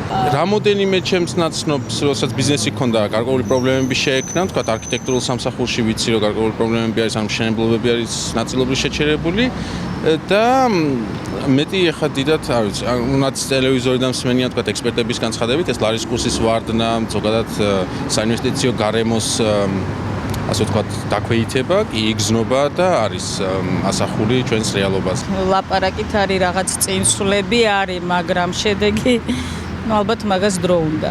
არაფერი არ კეთდება ქვეყანაში. ყველაფერი გაჩერებულია. ქვეყნის ისახია რომ გაუარესწავ, ფაქტია, თუ მილიარდი დააგწა ქვეყანას. არანაირად უკეთესად არავინ არ ცხოვრობს. ვინც კარგად ცხოვრობდა, ის დღესაც კარგად ცხოვრობს, მაგრამ ვისაც უჭირდა, დღესაც უჭერს. რა პრობლემები არის მთავარი, რა ეკონომიკური, რაც დგას ქვეყანაში? დასაქმების პრობლემა. უმუშევრობა ალბათ. სამუშაო ადგილები აუცილებლად. ყველა მიშოვოს თავისი გამოსავალი. თავისით კიდევ ამბობ, რომ არ მოვა მთავრობა და ნუ ველოდებით, რომ მთავრობა მოვა და ვინას ჩავდებს ჯიბეში. გაჭირებულ ქვეყანაში ამდენი პრემიები არ უნდა რიგდებოდეს.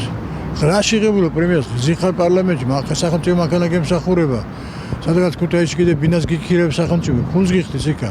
შაბათ-კვირას დადიხარ ახლა, გამიგე რაიმე ეკონომიკა. მთელი ფული მაგათ მეაქვს ფაქტურად რა. ახლა მაგი თვითონ იციან და რო გაუჯოსებესდება იქ ვიცი ბაბუა. ისეთი ზანდახან შელოდების დაახლოებით რომ წელს არა იმდენად გაისად კიდე უფრო კაი იქნება. ყველაზე დიდი პრობლემა არის ცუდად გაკეთებული პრივატიზაციები და აქედან გამომდინარე შედეგები. აი, თავიდანვე რო გაკეთდეს ინვენტარიზაცია ყველაფრის, რაც არის ქვეყნის სიმდიდრე და მერე დაიდოს პროგრამა მათი რაციონალური გამოყენების, მაშინ შეიძლება რომ რაღაცა რეალურად ვიგრძნოთ და ასე ფრაგმენტ ძალიან ნაკლებად. გინდა დაასაქმე, გინდა გაანთავისუფლე, გინდა მიეცი, გინდა არ მიეცი, არაფერი არ გვეშველება. პროფესიონალიზმი ჩვენი ქვეყნის პრობლემა. და ფეხბურთელი ეკონომიკის მინისტრი რო არის და პრეზიდენტი შუქსიპარავს რო ამბობს, ეხავს არა? ხო, ეს ეკონომიკის მინისტრების მოადგილემ გააკეთა ცოტა ხნის წინ განცხადება, რომ ხო, ხო. აუცილებლად უნდა ამოვწუროთ თემა, რომელზეც გვია ლარის კურსი. ან მონეტარული პოლიტიკა. ბატონო, ეს ისეთი თემა არის, ჩვენ ახლა რომ შევიდეთ ამას, ვერ ამოვწურავთ და პირობას გაძლევთ, რომ რაღაც ფორმატს მოვიფიქრებ. აი, ელენე კვანჭილაშვილი იწყებს ცოტა ხანში გადაცემას ეკონომიკურ საკითხებზე და ისედაც ცოტა ადამიანი აქვს ქვეყანაში, ვისაც კვალიფიციურად შეუძლია ეკონომიკურ საკითხებზე ლაპარაკი, მიუხედავად იმისა, რა პოზიციაზე დგას და აუცილებლად თქვენ მოგცემთ ამის შესაძლებლობას, რომ დაწვრილებით. ეხლა აი ბატონმა კახამ თქვა, ისე თქვენი დავიწყებ, ბატონმა კახამ თქვა, რომ ერთ-ერთ აი ბიზნეს კურიერში სტუმრობისას, რომ მთავარი პრობლემა, რამაც ეკონომიკური ზრდაში აფერხა, იყო მთავრობის ესეთი საკანონმდებლო ინიციატივები, შემისწორეთ თუ ვცდები. პერიფრას ვახდენ ცხადია. თქვენ რას ფიქრობთ ამაზე? ძალიან ბევრი ფაქტორი ჰქონდა ეკონომიკური ზრდას. კონკრეტულად საკანონმდებლო ინიციატივებზე რას ფიქრობთ? აი აქ ეთანხმებით თუ არა ბატონ კახას, რომ საკანონმდებლო ინიციატივმა მართველი ძალის ინიციატივები რომელზე იყო? მართლ ბატონო რომელიც საკანონმდებლო ინიციატივაზე იყო? ზოგადად იყო საუბარი იმაზე, აი ბატონი კახა აქ არის. ახლა ანუ აი მე გეტყვით რა გააკეთა მთავრობამ, რა შეიტანა პარლამენტში, რა მიიღო პარლამენტის უნდა გააკეთა და თქვენ თქვით, ამან ეკონომიკის და ხელი შეუწყო თუ შეუშალა, ინვესტიციებს ხელი შეუწყო თუ შეუშალა. მაგალითად ავიღოთ და ასე ამას უნდა დავუმატოთ ასე მთავრობის განცხადებები, რომ ამას გააკეთებს და მე შეიძლება არ გააკეთა, მაგრამ განცხადებები უკვე მოხდა. ნუ მაგალითად ავიღოთ ეგეთი საკითხი, როგორც არის სავიზო რეჟიმის გამკაცრება და ეხლა ამდენი ხალხი რო შემოდის საქართველოში, ამდენი ქვეყნებიდან ჩვენ ამას აგვზავნებთ და ვიზის აღება ასე მარტივი აღარ იქნება. ამან გაზარდა ეკონომიკური, ანუ შეუწყო ეკონომიკის დასტო შეეუშალა. ხო? ნუ რო არ შეუწყო ეს ცხადია და ჩემი საით პატარა რაღაც სხვა ინვესტორების მაშინ რაღაც კითხვის ნიშანი გაჩნდა. ხო იგივე იმ ხალხში ვინც აპირებდა მაგალითად ტურისტულ სექტორის განვითარებას. ავიღოთ დავუშვათ შრომის კოდექსის ცვლილებები. ამან ხელი შეუწყო ინვესტიციებს მოიზიდა მეტი ინვესტორი თუ არა ცხადია. ავიღოთ მაგალითად სასოფლო-სამეურნეო მიწების გაყიდვის აკრძალვა. მორატორიუმის გამოცხადება ეგრეთ წოდებული. ამან ხელი შეუწყო ინვესტიციებს თუ ხელი შეუშალა, ცხადია ხელი შეუშალა. ავიღოთ ის რომ აიგრძალა სასოფლო-სამეურნეო მიწის გადაყვანა არასასოფლო-სამეურნეო მიწის კატეგორიაში. რამაც უზარმაზარი პრობლემები შექმნა რეალურად განსაკუთრებით თბილისის გარეთ, მშენებლობაზე იგივე აი მის მოტივაცია მაინტერესებს მე. ხო, ხელი შეუწყო მან ინვესტიციის მოზიდვას თუ ხელი შეუშალა.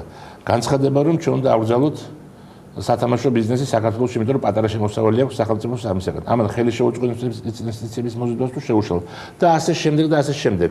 შეიძლება ბატონი დემური ისტორია და რაღაც სხვა ინიციატივები რო ყოფილიყო ღვთისმიერი იმათ ხელი შეეწყოთ, მაგალითად გადასახადების შემცირება, ხო, საგადასახადო კოდექსის შეცვლილება, რომ უფრო დაცული ყოფილიყო ინვესტორი, მაგრამ ჩვენ ვამბობთ ამაზე რაც იყო, ანუ მე რაოდენობა კი არ არის, ანუ კონკრეტულად ეს ინიციატივები, სხვა ინიციატივებიც შემიძლია კიდე ბევრი ვილაპარაკო, იყო ის რამაც ზოგადად შექმნა განცდა, რომ ერთარობა არ აპირებს შეინარჩუნოს ის საკანონმდებლო ბადე, რომელიც არსებობდა საქართველოში, რომელიც როგორც ბატონო ემზარმა აღნიშნა, იყო საკმაოდ კარგად მორგებული განვითარება და ეკონომიკას, ხა სრულდებოდა მეორე საკითხია, შეიძლება ამაზე კამათი ცხადია და ასევე კონკრეტულ შემთხვევებში ხელი შეუშალა კონკრეტულ ინვესტიციებს ზოგ ასეთ შემთხვევაში. ბატონო ემზარ, მას შემდეგ რაც დაკონკრეტდა კონკრეტულად რა ინიციატივებზე საუბრობს პირველ რიგში ორად მინდა გავყო, რომ უფრო ღრმა პრობლემა ის, რაც თქვენ შემეკითხეთ, მე ეკონომიკის დის ნაწილი ვიდრე ეს ინიციატივები, რა თქმა უნდა, მე პირადად ჩემსაც გეტყვით,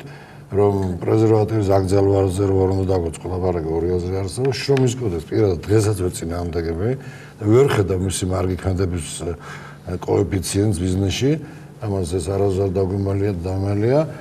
ის რაც მორატორიუმის მიწაზე გამოწყდა, ასე ვთვლი, რომ არასწორი იყო, რომ ეს ემოციით მიღებული გადაწყვეტილება იყო და ახლა ზოგიერთ ჟურნალისტი მეკითხება გუშინ მაგალითად, რომ თქვენ როგორ უყურებთ, რომ ფერადკანიანი ადამიანები დასეირნენ თბილისში ფანტასტიკურად და მე კითხვა დავუსვი, იმედი წამყვანი როა ფერადკანიანი ლამაზი სიმპათიური ბიჭი მოგწონთ კიო, ის მომწონს ტყარცალი და თუ ის მოგწონთ მე ვთქვი, პრობლემა რაშია? ან კიდევ თურქები პრეხანოზე რესტორანს რო ხსნიან. ეს მენტალური პრობლემაა, ემოციაში გადაიზარდა და რაღაც ავგზავნეთ, ვინც ის გაყიდდა, თუმცა თვითონ მთავრობას აღნიშნავს, რომ ნახევარზე მეტი სავარგულები მოუხნავია დღეს და გამოუყენებელი. მაგრამ პირდება რომ ერთი გოჯი არ დარჩება მოუხნავი და ასე შემდეგ ეს კიდე ცალკე ანალოგიურად მოხდა, რომ რამდენიმე მთავრობის წევრის გაუფრთხილებელი გამონათქვამი ზოგიერთ საქმესთან დაკავშირებით, მათ შორის ეს ეხება სათამაშო ბიზნესს და იპოთეკარების თემა. და მე ეს იპოთეკარების თემას, ანუ იმის ფუჭ მოლოდინი, რაზეც დავიწყე მე ლაპარაკი, რომ აი ფუჭი მოლოდინის დანერგვა, ეს ამ კუთხით თუ ლაპარაკობთ, ეს აბსოლუტურად სწორია და იმაზე მქონდა ლაპარაკი, ფუჭი მოლოდინის დანერგვა ადამიანებს, იმიტომ რომ როცა პარლამენტი იხილავს ბანკების კრედიტების რესტრუქტურიზაციის თემას, მე აღშფოთებული ვარ, იმიტომ რომ ეს კატასტროფაა, არ შეიძლება პარლამენტის ესეთი ჩარევა ბიზნესში და ასეთი მოლოდინის მიცემა კიდე აბსოლუტურად წელი კიდე ანალიტიკოსები ჩაწერენ, რომ საქართველოში არსებობს ეს საფრთხე, იმიტომ რომ პარლამენტი ამას იხილავდა. 3 წელი და 4 წელი შეიძლება ამას ზოგადად მე ვფიქრობ, რომ 1 წლის განმავლობაში დაასრულოს ბატონო და მე ეხავდა ნინოს პირში. კიდევ ერთხელ, აქ თანამად უნდა თქვა, რაც თქვა ხშირად გამოუცდელობით და არარსებული გაუთვლელი ნაბიჯებით მიცემული პირობის და მოლოდინის თემა ძალიან რთული წინადადება, მაგრამ თქვენ რომ ოდესღაც ქობულეთში და თბილისში ვიღაცას მიეცეთ პირობა, რომ მე რო ვიქნები პარლამენტში თქვენ ვალებს გაგიგონთ, ესეთი თქვა სოციალისტური შეპირება არც უნდა იყოს და არც უნდა სოციალისტურიც არ არის, ეს რაღაც ბოლშევიკურია მე ვთვლი. ხო, მეორე ნაწილია ის რომ აქ ლაპარაკია ეკონომიკის იმ ციფრების ზრდის მაჩვენებლებთან დაკავშირებით მე ვფიქრობ, რომ უფრო სიღრმისეული ანალიზია საჭირო და თუ მეტყვით, გვექნება და გავაგრძელოთ ამ ანალიზს და კიდევ ერთხელ იმ ნაწილში რაც ეხებოდა დაუფიქრებელ სიტყვებს და დაუფიქრებელ კანონპროექტებს უფრო მეძგოდ, რომელიც არც გავიდა პარლამენტში, თქვა მე როგორც ვიცი, მზადდებოდა კანონი ვაჭრობის შესახებ და მეც ერთი ამბავი ავტეხე და ყველანაირ ჯერ არ გასულა და არ გავა იმედია პროტექციონიზმის ეხებოდა სისტემა. მაგრამ კიდე გეუბნებით ვამბობ. კი, იყო ეს უნდა დაგვეცვა თავი მისგან, რა ქვია, უცხოური პროდუქციისგან. გავდანოთ თქვენ და მე ბატონ მემურთან მექნება შეკითხვა. კახას და ბატონი ემზარის მიერ ესეთ ჩამოთვლილი სიასიმ და ფიქრობ, რომ ერთი წლის განმავლობაში ეს საკმაოდ ისეთი სერიოზული შეცდომები გახდათ იმისათვის, რომ ბიზნეს აქტივობა, ასე ვთქვათ, და გნებობთ ინვესტორების მხრიდან აქტიურობა რაღაცა შეჩერებული იყო. იმიტომ რომ ფიქრობთ, რომ ზოგადად ბიზნეს სტაბილური გარემო ჭირდება იმისთვის, რომ განვითარდეს, უნდა კონდეს იმის განცდა, რომ ისინი არიან ისეთ ქვეყანაში ოპერირებენ, სადაც ნუ ნახე ბოდიში გაწყვეტინებ, ანუ რიცხვებზე რომ მივაბათ ეს ყველაფერი. თითქოს პირდაპირ უცხოური ინვესტიციები არ შემცირებულა 2013-12 შედარებით. იგივე იყო. უფრო მნიშვნელოვანია ამის გაგება. თუ იგივე იყო, მართალი იქ რაღაც არსებობს კორექტირებები, რომელიც შესაძლებელია, მაგრამ არ მნიშვნელოვანია. თუ იგივე იყო, ბოდიში შეგაწყვეტინეთ, თუ იგივე იყო უცხოური ინვესტიციები და დაიყოფო ნაკლები, ეს ნიშნავს, რომ აქტიურად ქვეყანაში ხდებოდა, რასაც ქვია job destruction, ანუ სამუშაო ადგილების დაკარგვა. ხო? და ამ უცხოურ ინვესტიციებმა კი ვერ გააზარდეს, არამედ ვერც კი შეავსეს ის კლება, რომელიც გამოიწვია აი ამ ამიტომაც იყო ის განპირობებული, რომ გასული წლის განმავლობაში ეს დეფლაციური პროცესი ხანგრძლივად ანუ გრძელდებოდა დიდი ხნის განმავლობაში, რაც უმუშევრობის მთელი წელი დიახ და უმუშევრობის ანუ ერთ-ერთი გამომწვევი ფაქტორი ის გახდათ, რომ შემცირდა სამუშაო ადგილები და ამასთანავე მოთხოვნად შემცირებული იყო თითქოს გათავისუფლდა ასე ვთქვათ ძალოვანი სტრუქტურების წნეხისგან ბიზნესი, მაგრამ რეალურად არ ხდებოდა მათი აქტიურობა, არ შეიმჩნეოდა ბაზარზე. ეს საგადასახადო შემოსავლებზეც აისახებოდა და როცა საუბრობენ, რომ არა ყველაფერი გაზრდილი იყო სხვადასხვა მიმართულებით და სამუშაო ადგილებიც გაიზარდა ესეთი სტატისტიკა, რავი, ჩვენ არა, ხა ესე ბევრ რამეზე საუბრობთ, ხადური იმასაც საუბრობდა, რომ საგადასახადო შემოსავლები გაიზარდა, მაგრამ ფაქტია, რომ ითხოვდა. ფინანსთა მინისტრმა განაცხადა ნამდვილად და ჩვენ გაგვაკრიტიკა ჩვენი ორგანიზაცია იმაზე, რომ ჩვენ სავალუტო ფონდი მეთოდოლოგიურად არასწორი, ესე ვთქვათ, მიდგომებით სარგებლობთ, რა ვიცი, სამი დღე ამაზე საუბრობდა. ხადურის საკითხი და ცალკე საკითხი მანისიც თქვა, რაც ადვილად გადამოწმებადია, რომ საგადასახადო შემოსავლები არ შემცირებულაო რაღაც მსგავსი და ფაქტ-ჩეკზე იყო მე ეს როგორც ცალსახადო ბიუჯეტში ასე შემცირებული. ბატონო, კითხვას მივაბავ, თუ შეიძლება და მე თქვენ თუ შეგიძლიათ ერთიანად მიპასუხოთ, აი ვთქვათ, იგივე ღარიბაშვილს რომ დაუბრუნდეთ, ის საყვედურობს წინა ხელისუფლებას იმას, რომ ჩვენ დაგხვდა ეკონომიკა, რომლის სადაც მოსახლეობის 54% არის სოფლის მეურნეობაში დასაქმებული. ამავდროულად ის საუბრობს იმაზე, რომ სახელმწიფომ უნდა მოუხნას ამ ადამიანებს და ერთი გოჯიმი წარ უნდა დარჩეს მოუხნელი. ამასთან ისიც ის საუბრობს იმაზეც, რომ თქვათ აი ამ სოფლის მეურნეობის რაღაცა ახალისება და სტიმულირებაზე. მაგრამ ჩვენ მეორე მხრივ ხედავთ ეს სიტუაცია, ვთქვათ, აი ღვინის ბაზარზე არ ვიცი რა ხდება, მაგრამ ნახეთ, რომ აი როგორ ხდება მე აი ამ მოხნულ მიწაზე მიღებული შემოსავლის გასაღება. იგივე ვთქვით, ნახეთ, რომ მანდარენი გადაყარა, ვთქვათ, რაღაცა მოსახლეობის რაღაც ნაწილმა აჭარაში. რამდენად ფასეული და ეფექტიანია თავრობის ეს ინიციატივა მიწის მოხნასთან დაკავშირებით და შემთხვევით წყალში გადაყრილი ფული ხომ არ არის ეს ნაწილობრივ ასეც არის, მე მინდა დაუბრუნდე კიდევ ერთ წინა საკითხს, ეს არის საკანონმდებლო ინიციატივებზე. როდესაც მთავრობამ თავიდან ერთიანი ხედვა არ დააფიქსირა, მაგალითად, რაც ყველაზე მნიშვნელოვანი იყო, რომელსაც ალტერნატივა არ აქვს, რომელი მთავრობაც არ უნდა მოვიდეს საქართველოში, ეკონომიკური ზრდა და სამუშაო ადგილები, ეს არის პირველი ფუნდამენტალური, კიდევ მიბმა. არა მარტო ზრდა. იმიტომ რომ სოციალური მდგომარეობა არის საშინაოცოდი 54% რო სოფელში ცხოვრობს, იმიტომ კი არ ცხოვრობს იქ რაიმე პროდუქტიულ საქმიანობას ეწევა, იმიტომ რომ თავის გადარჩენაზე მუშაობს. მაინც არ ყიდულობს იმას, რასაც თავისი ხელით მოწევს. ამიტომ არის იქ საშინლად დაბალი შრომის ნაყოფიერება, არაპროდუქტიულია აბსოლუტურად. სოფლის მეურნეობას შესანიშნავი პოტენციალი აქვს, მას თავისი ძლიერი სეგმენტი უნდა კონდეს ქართულ ეკონომიკაში, მაგრამ სოფლის მეურნეობა ვერ გახდება დომინირებული, იმიტომ რომ ეს არ შეიძლება, ჩვენ ინოვაციებზე უნდა ვიფიქროთ, განათლებაზე უნდა ვიფიქროთ, ცოტა სხვა მიმართულებაზე. რაც შეეხება მიწას, კი მოხნავ, მე ამაზე ცოტა სარკასტული კომენტარები ვაკეთე თავის დროზე. კი მოხნავ მიწას, არ არის გადაყრი ამ ფულს, მაგრამ 22 წელია მიწის ანალიზი არ ჩაგიტარები. კარგად არ იცი რა მდგომარეობაშია ეს მიწა. ეს არის ინვენტარიზირებული, არა გაქვს ყველაფერი, რომ ესე იგი ზუსტად იცოდე. სასოფლო სამეურნეო დანიშნულების რუკები არ არის შედგენილი, ისტორია არ არის მიწის. რამდენად არის სახელმწიფოს გასაკეთებელი? სახელმწიფოს გასაკეთებელი კი არ არის ეს არის ინფრასტრუქტურა, რასაც ქვია ფული თუ უნდა წავიდეს სადმე დღეს, უნდა წავიდეს არა მოხვნაში, არამედ ინფრასტრუქტურის შექმნაში, იმ ინფრასტრუქტურაში, რომელიც იმუშავებს. ინფრასტრუქტურაში გეგმაზომიერად თანხების მიმართვა კერძო სექტორს მისცემს იმის სტიმულს, რომ ნელ-ნელა ეს სექტორი მთლიანად გადავა იმ კოოპერაციული გაერთიანებების, იმ კერძო გაერთიანებების, კერძო ბიზნესის ხელში. თუ ჩვენ ამოცანად ვისახავთ ფუნდამენტალურ საკითხს, რომლის გარეშეც უბრალოდ არანაირი პოლიტიკა არ იმუშავებს. კონკურენტუნარიანი არა მარტო ქვეყნის შიგნით, არამედ საერთაშორისო დონეზე იმ რესურსის ორგანიზაცია და განვითარება, რომელსაც შეუძლია კერძო სექტორში დამოუკიდებელი განვითარებული მუშაობა. გამიგეთ, არა თუ ჩვენ ამას ვიღებთ მთავარ ორიენტირად, მაშინ საკანონმდებლო ინიციატივებიც ისე იქნება ორგანიზებული, რომ კერძო სექტორი, ის რაც მთავრობამ საბაზისო ფუნქციები უნდა შეასრულოს, თავდაცვა, განათლების სტიმულირება, იმიტომ რომ ძალიან ნელ-ნელა მერე გაჩნდება ისეთი პიროვნებები, როგორიც კახარი და ესე იგი შესანიშნავად შეძლებენ თავიანთი საქმის გაკეთებას, მაგრამ ამ ეტაპზე ამ ფუნდამენტალური ფუნქციებზე უნდა იყოს ყურადღება სახელმწიფოსი გადატანილი და მთავარი უნდა იყოს ის, რომ ეს საკანონმდებლო ინიციატივები ადამიანს ააქტიურებდეს.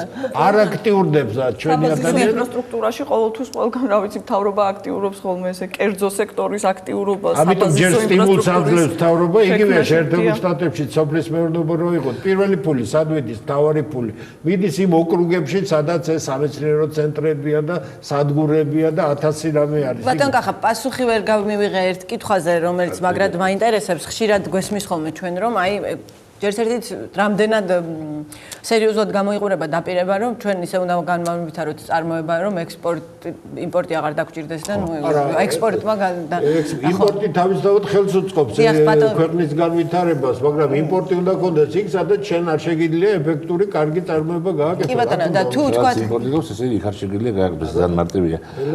კითხვა, ჩემი საერთოდ ეს არის რაღაცას თქვა ასევე გაუგებარი. მოდი, აი დავაზუსტებ კითხვას, რამდენად ასახავს ქვეყნის ეკონომიკურ მდგომარეობას და აი უარყოფით და დადებით კონტექსტში სავაჭრო ბალანსი. არანაირად. შეერთებულ შტატებში არის საუკეთესო მაგალითი. ხო, მაგრამ საქართველოს კიდევ უფრო კაი მაგალითი, იმიტომ არანაირად. ახლა წარმოიდგინეთ როგორ არის სიტუაცია. და ეს რაღაც ეთყობა 50-იან წლებში ჩარჩენილი ეკონომისტების მიერ შექმნილი მითია, რომელიც ხალხურს იმ თავრობის დროსაც იყო გავრცელებული და მახსოვს ფინანსის სამინისტრო წერდა ხოლმე ყოველწლიურ საბიუჯეტო თემაში, რომ სამწუხაროდ არის საქმე დეფიციტი არის ამდენი. თქვა ამ მინერალური ანგარიშების ან სამწუხაროდ გაიზარდა, სამწუხაროდ ან საბედნიეროდ შემცირდა, ხო? ამას არ ვიცი სამწუხაროდ საბედნიერო არ აქვს.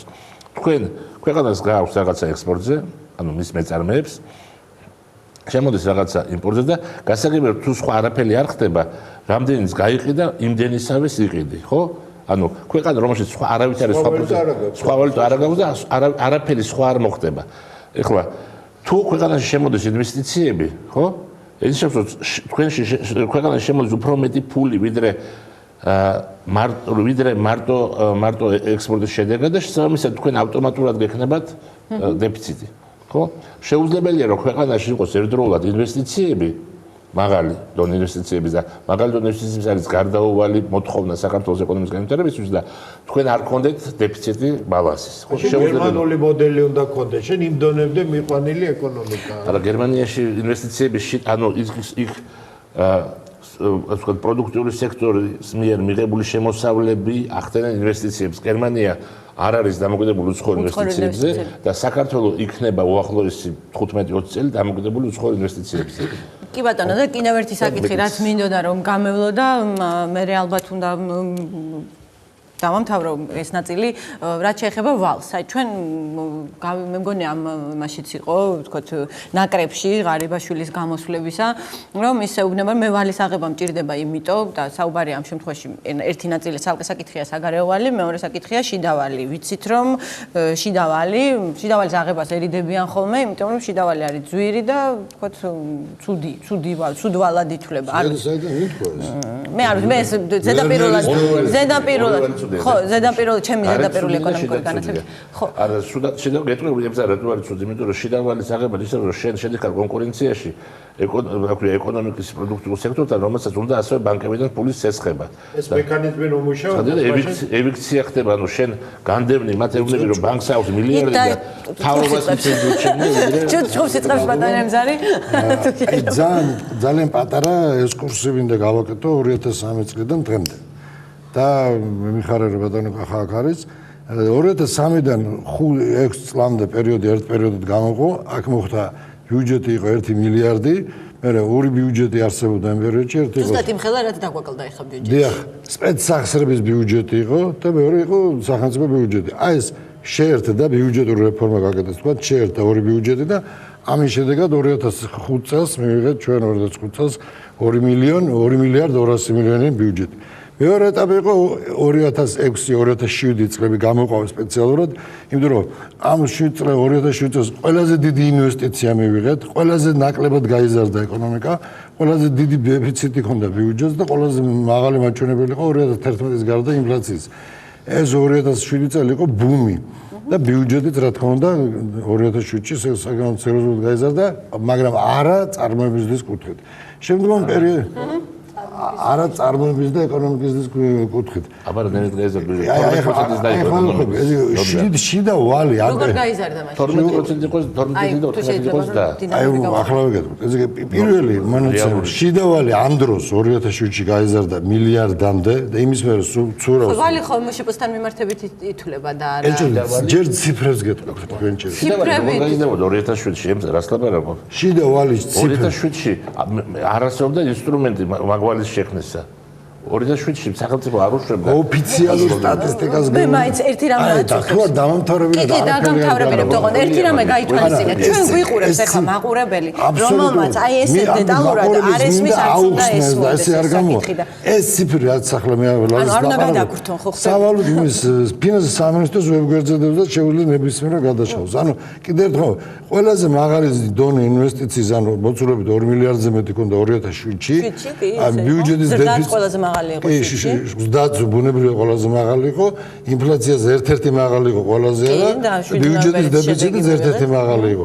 ამის გარდა საგარეო ვალი იყო აქამდე იყო მილიარდი რა, მილიარდ 100 მილიონი. ხო, მაგრამ რამდენად მართალი არის რიცხვებში საგარეო ვალის დათვლა, რამდენად ანუ როგორ თქვა, სამართლიანია? სამართლიანი, ყველანაირი დათვლა სამართლიანია. ყველა დათვლა სამართლიანი და გავაგრძელოთ.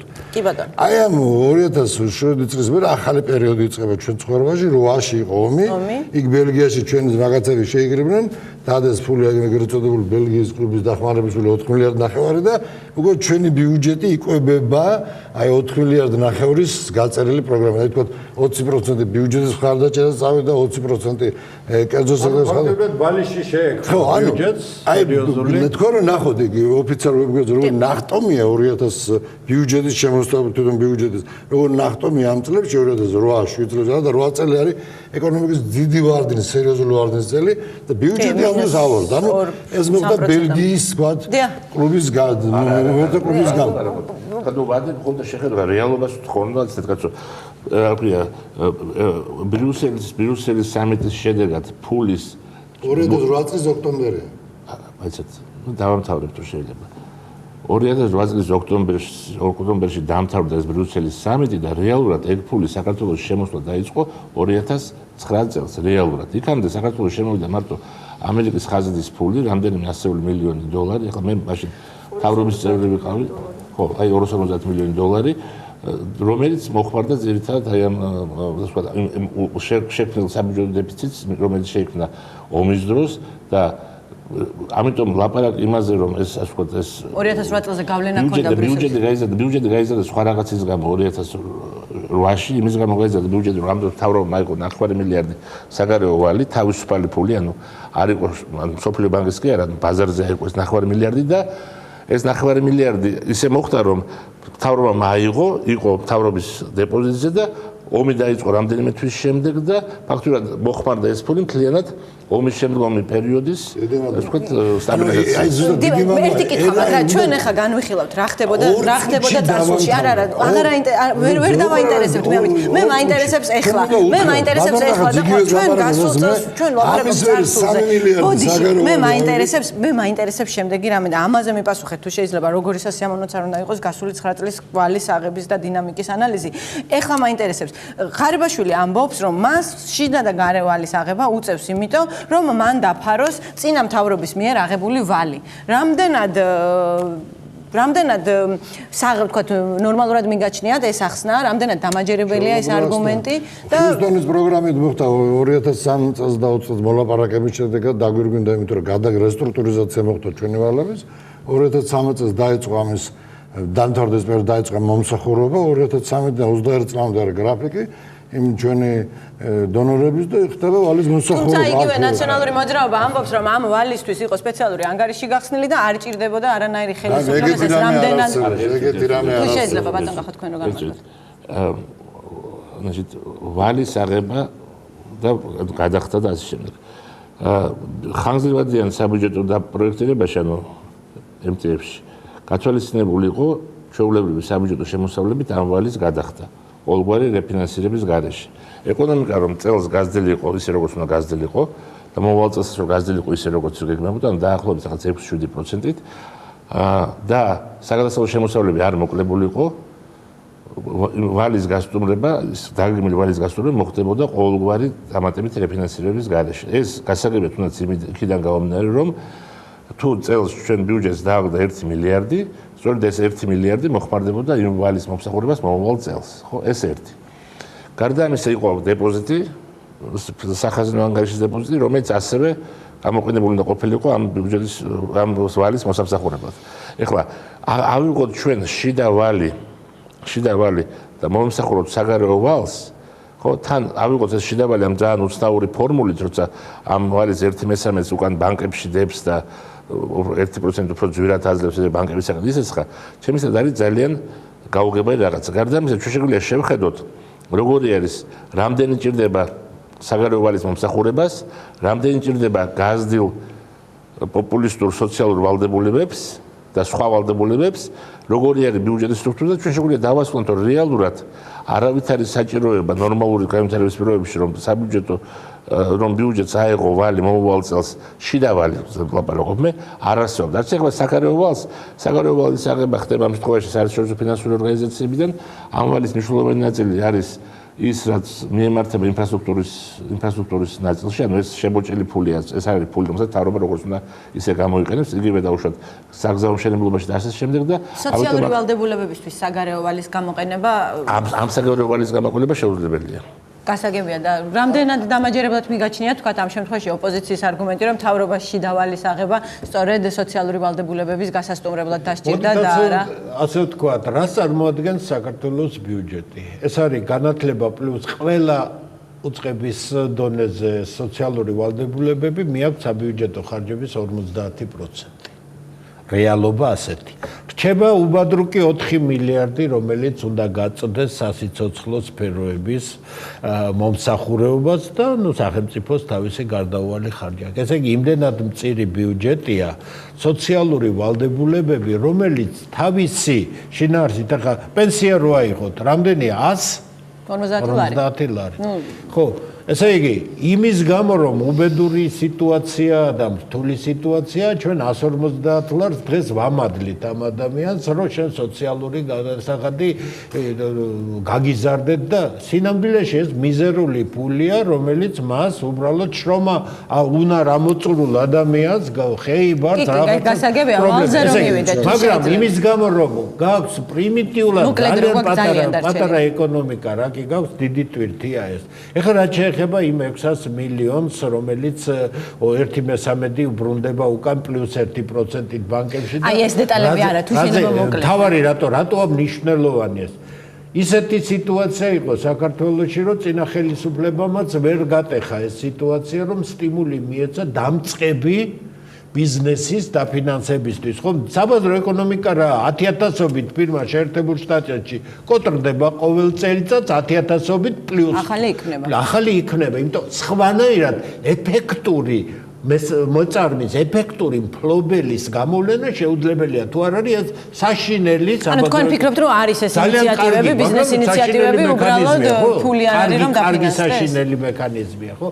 რაკი არავინ არ აფინანსებს საქართველოში არც ერთი ბანკი სტარტს არ აფინანსებს, არანაირი ხელშეწყობა სახელმწიფო დონეზე არ იყო, გადაიდგა კარგი ნაბიჯი ჩემი აზრით, იმიტომ რომ ბიზნესს მიეცა საშუალება გაჩნდეს ახალი ადამიანები და ბანკებს თავის თავზე მთლიანად რომ არ აეღო ეს დატვირთვა, თქვათ. დიახ, ჯერ ფული მისგანი 50 მილიონი ბატონო. ეგ 50 მილიონია ფონდი, რაც შექმნება და ახლა ბარები 600 მილიონი. 600-დან 200 მილიონი უნდა წავიდეს სპეციალური არა, ამის არა, ერთ. სიზუსტეა საჭირო ხა თუ ჩვენ არ არის საჭირო მომისმინეთ არ არის საჭირო დავაბოლოთ მაყურებელი 600 მილიონი არის სესხი შიდა სესხი აქედან 200 უბრუნდება ბანკებს მაგრამ ამის გარეშე რასაც თქვენ ძაღლით სტარტაპების დასაფინანსებლად იქნება ცალკე 50 მილიონიანი ფონდი. დანარჩენი მცირე საშუალო ბიზნესი. არა, ეგ არის. სტარტაპის არის 50 მილიონი, დანარჩენი არის უბრალოდ 200 მილიონი ეს არის რაღაც ესეთი უცნაური ეკონომიკური სტიმულირების სქემა. იმაში არავით არის სტარტაპების დაფინანსება რაღაც არ იგულისხმება.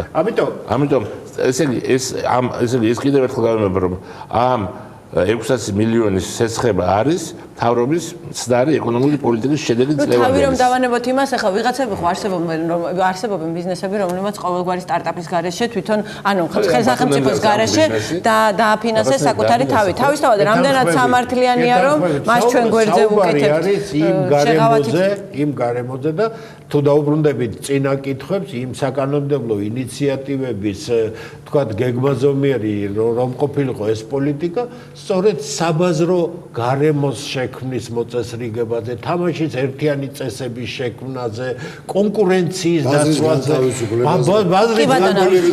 ჩემთვის განკუთვნილ ორი ნაწილისთვის განკუთვნილი. სადაც რეგულაცია არ არის წმინდა საბაზრო პრინციპებიდან გამომდინარე, საბაზრო ეკონომიკაში იწყებს ძლიერის მუშტი მოქმედებას, ძლიერის კანონი და სახელმწიფო იმიტომ არსებობს, რომ ამის რეგულაცია გააკეთოს და მისცეს კერძო სექტორს, რომ იმუშაოს ერთიანი თამაში. კი ბატონო, მაგრამ როდესაც სახელმწიფო შედის, სახელმწიფო თვითონ ძლიერი მოთამაშეა, სახელმწიფო როდესაც თქვათ აფინანსებს იქ რომელიღაცამ ძლიერმა გახსნა სახაჭაპურე, რომელიც წარმატებული აღმოჩნდა და უცებ გვერდზე შეღავათებით უფინანსებს ვის აზარ სოციალური ვალდებულებების დაფინანსებაც და დახმარებებით მე ვფიქრობ მიზნობრივი უნდა იყოს, იმიტომ რომ იყო შეერთებული შტატების ბიუჯეტი გარანტად უდგეს 8, ესე იგი 100 მილიარდ დოლარს გასაგებია და ესეც კრიტიკის და 8 არის მულტიპლიკატორი 800 მილიარდი მიდის გასული წლის ინიციატივაც აი დაუბეგრავი მინიმუმის თაობაზე ანუ კრიტიკის საგანია ესეც თავისთავად თქვენთან შეკითხვით მსურს დავასრულო აი ბატონი ღარიბაშვილი აი თქვენ რო ნახავთ გადაცემას ნახავთ რომ ბევრი ისა მოდიში თქვენთან შეკითხვით მსურს დავასრულო ღარიბაშვილი რომ აი ახლა დაიწყო შეუქცევადი პროცესი ეკონომიკის აღმასვლის. რამდენად იზიარებთ ამის ოპტიმიზმს თუ შეიძლება რომ გითხრათ და მთავარი საფრთხე რას ხედავთ თქვენ თქვათ აი უკვე არსებულ ინიციატივებში თავრობის ინიციატივებში არის მთავარი საფრთხე რას მიიჩნევთ? ვიცით რა იმ ინიციატივებზე ანუ იმ შეცდომებზე საუბარი უკვე ვისაუბრეთ რაც იყო 2014 წლის ესე ვთქვათ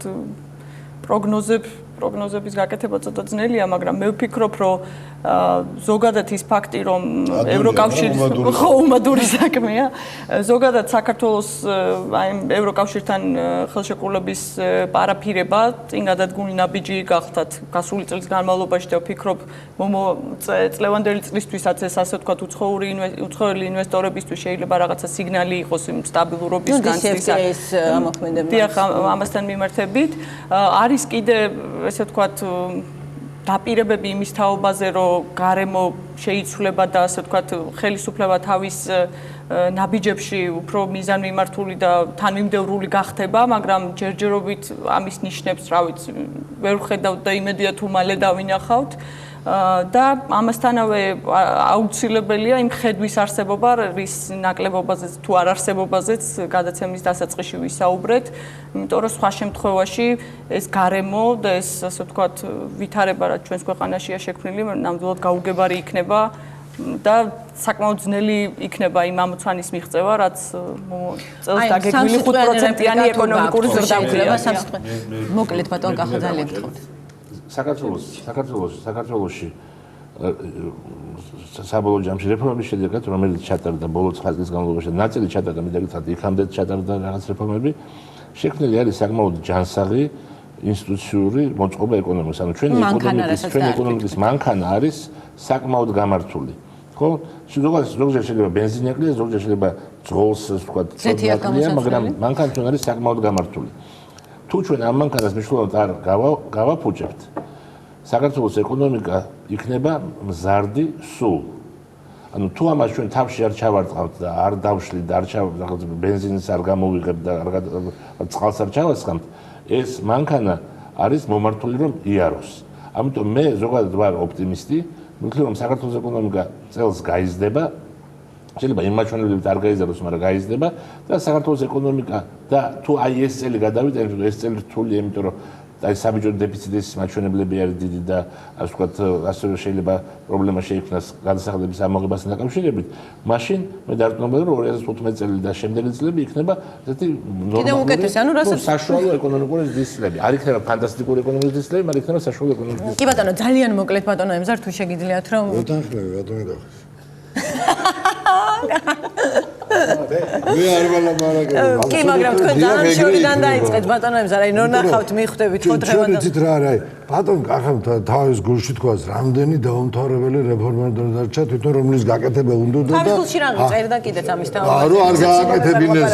რამდენი არის ჩვენ ჩემთვის როგორც მოქალაქისთვის მაგრამ ხვალ რა ვქნათ ამაზე აი მაგას გეკითხებოდით მეც და თქვენ 2014 წელი გზაჯვარეთ შეილაპარაკა და მე ხა ისე ლაპარაკა როგორც თავრობის პრესსამსახური ლაპარაკა და მე რატო ვიტყვი რამეს იმიტომ გზაჯვარედინია ნახეთ სადღაც წერია რომ უკეთესი იქნება 2014 15 კიდე უკეთესი და შემდეგ და კი ესეც იქნება თავარი რაზეც შემიძლია ჩემი მოსაზრება ცოტა განსხვავებულად გითხრათ. ცხადია, მე დავწერე კიდეც ამის თაობაზე. ძალიან მოკლედ თუ შეიძლება ბატონ და ყველა დროს გადავაჭარო. თუ ეკონომიკურ სისტემას გონივრულად მოდერნიზებაც არ უკეთებ, მაშინ ზუსტად ისე უნდა იმოქმედო, როგორთაც ეს სისტემა აგებულია. წინააღმდეგ შემთხვევაში სისტემა არ იმუშავებს. მთავრობის შეცდომა რა იყო?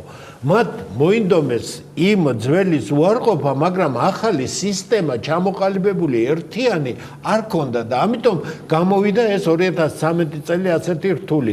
მთავარი რა არის? მთავარი არას თვითონ სისტემა, არამედ სისტემის მიერ დადებული შედეგი, ხო? თუ ჩვენ შევხედავთ, ჩვენ გქონდა მთავარი პრობლემა, სამუშაო ადგილები, ჩვენ გქონდა მატერიალური კეთილდღეობის ზრდის პრობლემა, ჩვენ გქონდა შემოსავლების პრობლემა და ასე შემდეგ. ამდენად იმ მექანიზმს თავისთავად დახვეწა ჭირდებოდა. მე არ ვფიქრობ, რომ ის მექანიზმი მთლიანად დასრულებული სისტემა იყო, რომელიც გრძელვადიან პერსპექტივაში იმუშავებდა. ასე რომ ვფიქრობ, რომ ცვლილება გარკვეული აუცილებელი იყო, მაგრამ 2013 წელს ეს ცვლილება არ განხორციელდა და არც ის განხორციელდა, რაც წინა ხელისუფლება ამ სისტემას ამუშავებდა და მივიღეთ სიცარიელე, რომელმაც კი ბატონო, და მინდა რომ ხიარულ ნოტაზე დავასრულო მაინც ეს გადაცემა მიუხედავად იმისა, რომ თემა თვითონ საკმაოდ ძიმე იყო, შეიძლება მაყურებლისთვის ეს კალენდარი რომ ვიყიდე, პირველად ჩავხედეთ ჩემი დაბადების დღის კვირას და აი ეს ძალიან კარგი ციტატა შემხვდა და მინდა წაგიკითხოთ. ბეღურა არ შეუჭამია პინგვინს, მერცხალი შეჭამა. საუბედუროდ მერცხლები ძალიან სწრაფად ტრიალებდნენ. ის ტბა, რომელიც ეკუთვნის პინგვინებს და ასე იდგა და დასაფრებული იყო. დიდი მადლობა რომ გვიყურეთ. დიდი მადლობა რომ გვიყურეთ. ჩვენ კიდე დავბრუნდებით მესამე ნაწილით, არ გადაართოთ, მესამე ნაწილის თემა იქნება ახალი ფსიქოაქტიური ნივთიერებები, სახელწოდებით ბიო. სტუმრები შეიცვლებიან. მადლობთ კიდევ ერთხელ.